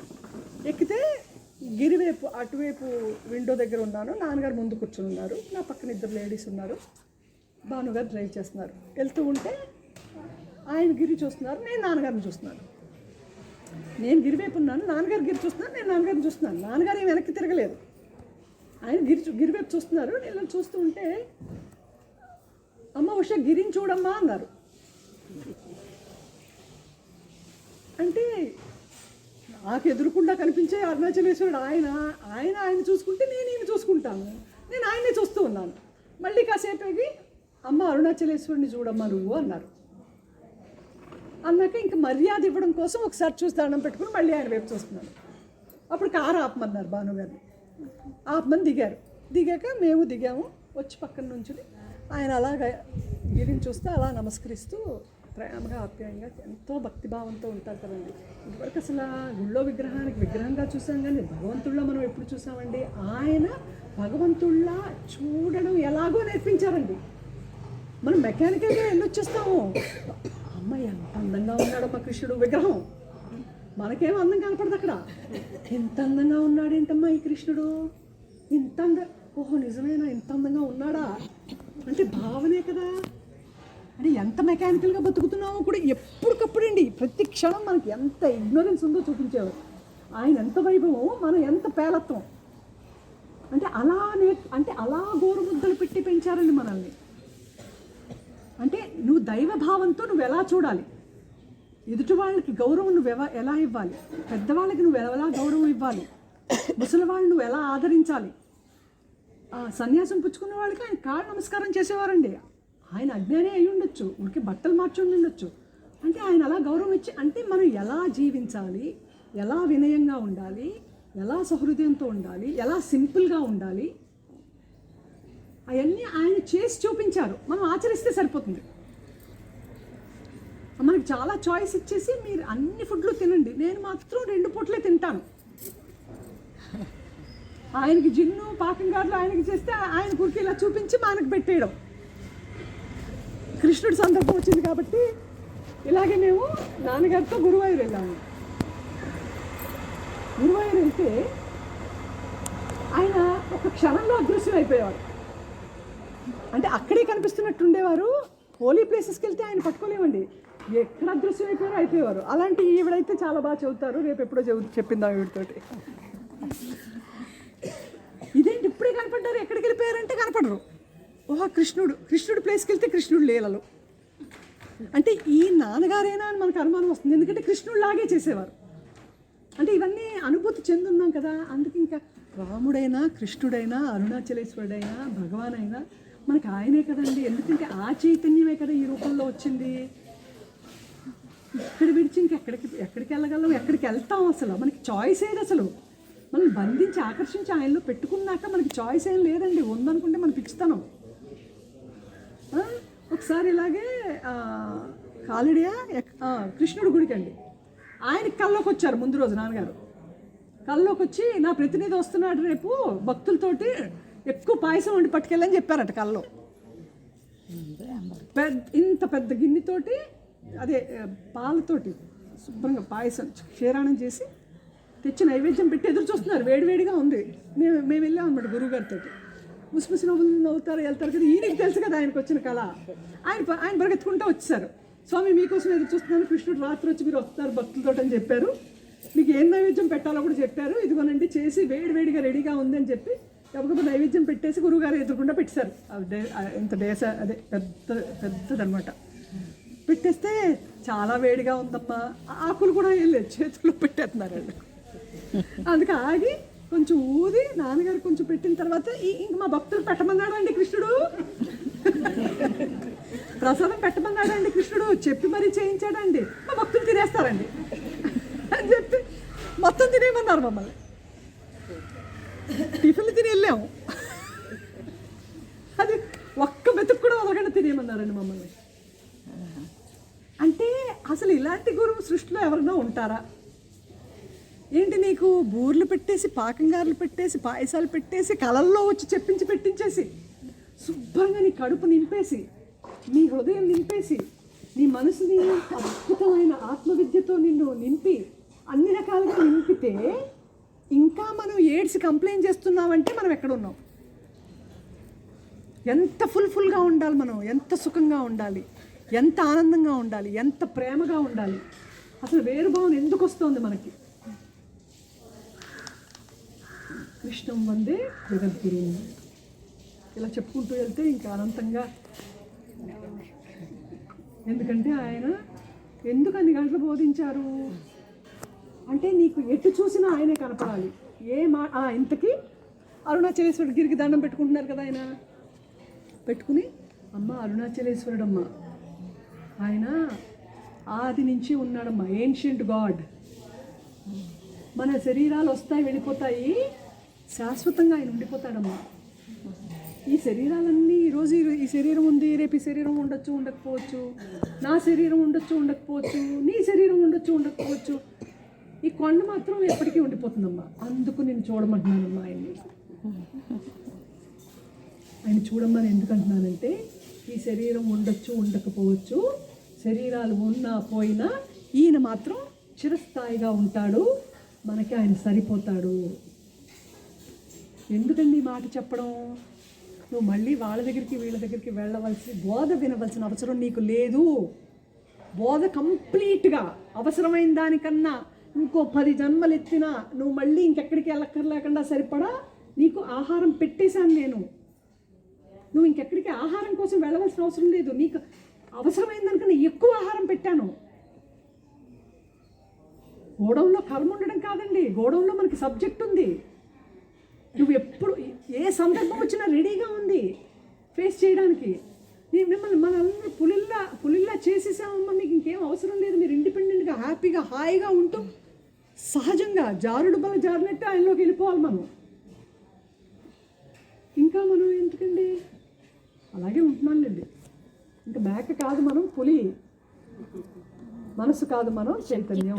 సబ్జెక్ట్ అందరూ శ్రవణం చేసాము నాన్నగారి దగ్గర. ఉషా ఏం చేస్తానంటేనండి, ఇదండి ఇప్పుడు మనం అర్థం చూసుకుంటాం కదండి, అర్థం చూసుకుంటే మన ముఖంలో బలహీనతలు ఏమన్నా ఉంటే సరి చేసుకోవడానికే కదా, అంతకంటే అర్థం వల్ల మనకు ఉపయోగం లేదు కదండి. అంటే సృష్టిలో పాఠాలు నేర్చుకుంటానండి. అది చాలా అంటే బుద్ధుడు నాన్నగారు ఏమని చెప్పేవారంటే, గౌతమ బుద్ధుడికి తండ్రి శీతాకాలం, వర్షాకాలం, వేసవికాలం 3 కాలాల్లోనే ఉండటానికి 3 భవనాలకు నిర్మించారు. అంటే 3 కాలాల్లో ఉండటానికి 3 భవనాలు నిర్మిస్తే బుద్ధుడు ఏం చేసేవాడంటే ఆ 3 భవనాల్లో ఉండటం మానేసి రోజు వెళ్ళి చెట్టు కింద కూర్చునేవాడండి. అదేంటి, నువ్వు ఉండటానికి 3 కాలాల్లో ఉండటానికి 3 భవనాలను ఏర్పరిచాను కదా, 3 భవనాల్లోని ఏర్పరిస్తే భవనాల్లో ఉండటం మానేసి వెళ్ళి చెట్టు కింద కూర్చుంటావేంటి అని చెప్పి తండ్రి అడిగాడు బుద్ధినండి. అంటే నేను సుఖంగా ఉండటం కదా మీకు కావాల్సింది, ఈ 3 భవనాల్లోని అనుభవించలేనటువంటి సుఖాన్ని, శాంతిని చెట్టు కింద కూర్చుని ప్రకృతి సౌందర్యాన్ని అనుభవిస్తున్నాను అని. అంటే శుభానికి, జ్ఞానానికి గుర్తు ఏంటంటే, అసలు చిన్నప్పటి నుంచి కూడా బుద్ధుడు ఈ మాట ఎప్పుడు చిన్నపిల్లవాడప్పుడే అలా అన్నాడే నాన్నగారు చెప్పేవారు అనమాట అండి. అంటే గురించి తెలివై, గుడ్నెస్, క్వాలిటీ, వివేకం ఇవన్నీ తనకి సబ్జెక్ట్స్ అది వేరే విషయం అండి. ఇప్పుడు చెట్టు కాయలు కాస్తుంది, ఇప్పుడు అలాంటి మెయిన్ పాయింట్లు మనం కొన్ని గుర్తుంచుకోవాల్సి వస్తుందండి. చెట్టు కాయ కాస్తుందండి, చెట్టు తినటం లేదు కదండి. మామూలుగా మనం తింటున్నాను కదా, నేను కాయలు ఇస్తున్నానని అందరికీ అనుకోవటం లేదు కదా. అలాగండి ప్రకృతిని చూసి నేర్చుకోవాల్సింది చాలా ఉందనండి. ఇప్పుడు నాన్నగారు సబ్జెక్ట్ తీసి నాన్నగారి మాటను తీసుకొని మనం ప్రకృతిలో అలా పాఠాలు నేర్చుకున్నాం అనుకోండి, అలా ప్రకృతిలో పాఠాలు నేర్చుకుంటే మనిషికి వికాసం వస్తుందండి. అంటే గుడ్నెస్ క్వాలిటీ మాటల్లో మామూలుగా తెలిసిపోతుంది కదండి, పెద్ద చిన్న అలా కాదండి. ఇప్పుడు నాన్నగారు ఏమన్నారంటే, నేను అవసరం అయితే ఇంతకంటే నేను బాగా చెప్పగలగాలని నీకు ఎప్పుడన్నా అనిపిస్తుందా అమ్మ అని అడిగారండి. అంటే మనం ఏం మాట్లాడదండి, నేను ఇంతకంటే బాగా చెప్పగలగాలని నీకు అనిపించకూడదు, నాకు అనిపించాలి, నాకు అనిపించి ఇంతకంటే పార్వతి బాగా చెప్పగలగాలని మాకు అనిపించాలి కానీ మీకు అనిపించకూడదు, అవసరమైతే ఆకాశం నుంచి దేవతలను భూమి మీద తీసుకొచ్చుకుని మేము చెప్పించుకుంటామని అన్నారండి. అలాగా ఎంతోమంది ఉష లాంటి, అంటే ఎందుకంటే వయసులో ఉషకే మనకి వయసులో కొంచెం వయసు పెద్దది కదా, కొంచెం వాళ్ళు చిన్నపిల్లలు కదా, వాళ్ళు ఈ భూమి మీద ఆరోగ్యంగా ఉండాలి, వాళ్ళు టీచింగ్ చెప్పాలి అని ఉష లాంటి టీచర్స్ని కొంతమంది చాలామంది ఉండొచ్చు, మనకు తెలియదు. అలా కొంతమంది టీచర్స్ని నాన్నగారు తయారు చేశారు. అంటే మళ్ళీ మనం ఎవరి ద్వారా ఏ పని చేసుకుంటారో, ఎవరి చేత ఏం చెప్పించుకుంటారో అవన్నీ నాన్నగారు చేసిన పనులు కదండి. అంటే వాళ్ళ దగ్గర ఏమైనా క్వాలిటీ ఉంటే మనం నేర్చుకోవాలి కదండి. అసలు మెయిన్ పాయింట్ ఏంటంటే ప్రకృతిలో ఎక్కడ ఏది చూసినా నేర్చుకుంటాను అంతేనండి. ఏమీ చూసి మనం నేర్చుకోవటం లేదనుకోండి, ప్రకృతిలో చూసి ఏమీ నేర్చుకోవటం లేదనుకోండి అండి, ఊరికే సబ్జెక్ట్గానే అలా ఉంచుకొని వాడుకుంటున్నాం అనుకోండి, అది వేరండి. జీవితంలో పాఠాలు నేర్చుకుంటానండి, ప్రకృతిలో పాఠాలు నేర్చుకుంటానండి మామూలుగానండి. అసలు ఆ సౌహృదయం, సద్బుద్ధి అవన్నీ నాన్నగారు ఇచ్చిన శక్తులు, పవర్లు అనమాట అండి. నాకేంటంటే నా అభిప్రాయం కూడా అరుణాచలాన్ని చెప్పకూడదు అలాగని కాదండి. మనం నాన్నగారు ఉండగా అంటే మన భగవంతుల్లో అందరిలోని భగవంతుని మనం చూడలేం కదండి. అందరిలోని భగవంతుని మనం చూడలేని వలనండి గిరిని చూసుకోవటం అంటే బాగా ఇష్టం అండి. అసలు గిరిని చూసుకోవడం ఇష్టమైతే నాన్నగారండి నాకు గిరిని చూసుకోవడం బాగా ఇష్టం, కానీ గిరిని చూసుకోవడానికి టైం సరిపోవట్లేదు. అప్పుడండి కొత్తలో మామూలుగా ఆ టైం సరిపోలేదంటే చూసే టైం వస్తుందమ్మా చూద్ది కానీ అన్నారండి. ఇప్పుడు అంటే ఒక మనిషిని ఎవరికి ఏ పని కేటాయింపు చేసి ఎవరి చేతి ఏం పని చేయించుకుంటారో భగవంతుడు చెప్పలేరు కదండి. అది ఇప్పుడు అరుణాచలం వచ్చామనుకోండి అండి, ఇప్పుడు మన పిల్లలు ఉన్నారనుకోండి మనకి బరువు ఏమి అనిపించరండి మామూలుగా.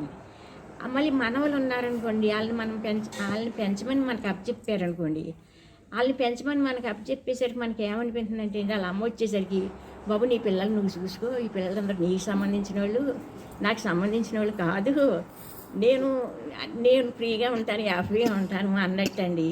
ఇప్పుడు ఈ అరుణాచలంలోనండి, అరుణాచలాన్ని బట్టికండి వచ్చాకనండి ఆ గిరిని చూసేసరికి మామూలుగా అండి ఈ జీవకోటంతా అందరూ నీకు ఆహారంగానే వచ్చారు మామూలుగానండి, ఈ పిల్లలందరూ నీ పిల్లలు అని మనల్ని పెంచడం బాగా తెలుసు కదండి. కొంచెం వాళ్ళ అమ్మ వచ్చేసరికి హ్యాపీ అనిపిస్తుందండి. అంటే వాళ్ళ పిల్లల్ని వాళ్ళకి అప్పచెప్పేస్తే వాళ్ళే పెంచుకుంటారు, మీ పిల్లల్ని మీరు చూసుకోండి అంటాం కదండి.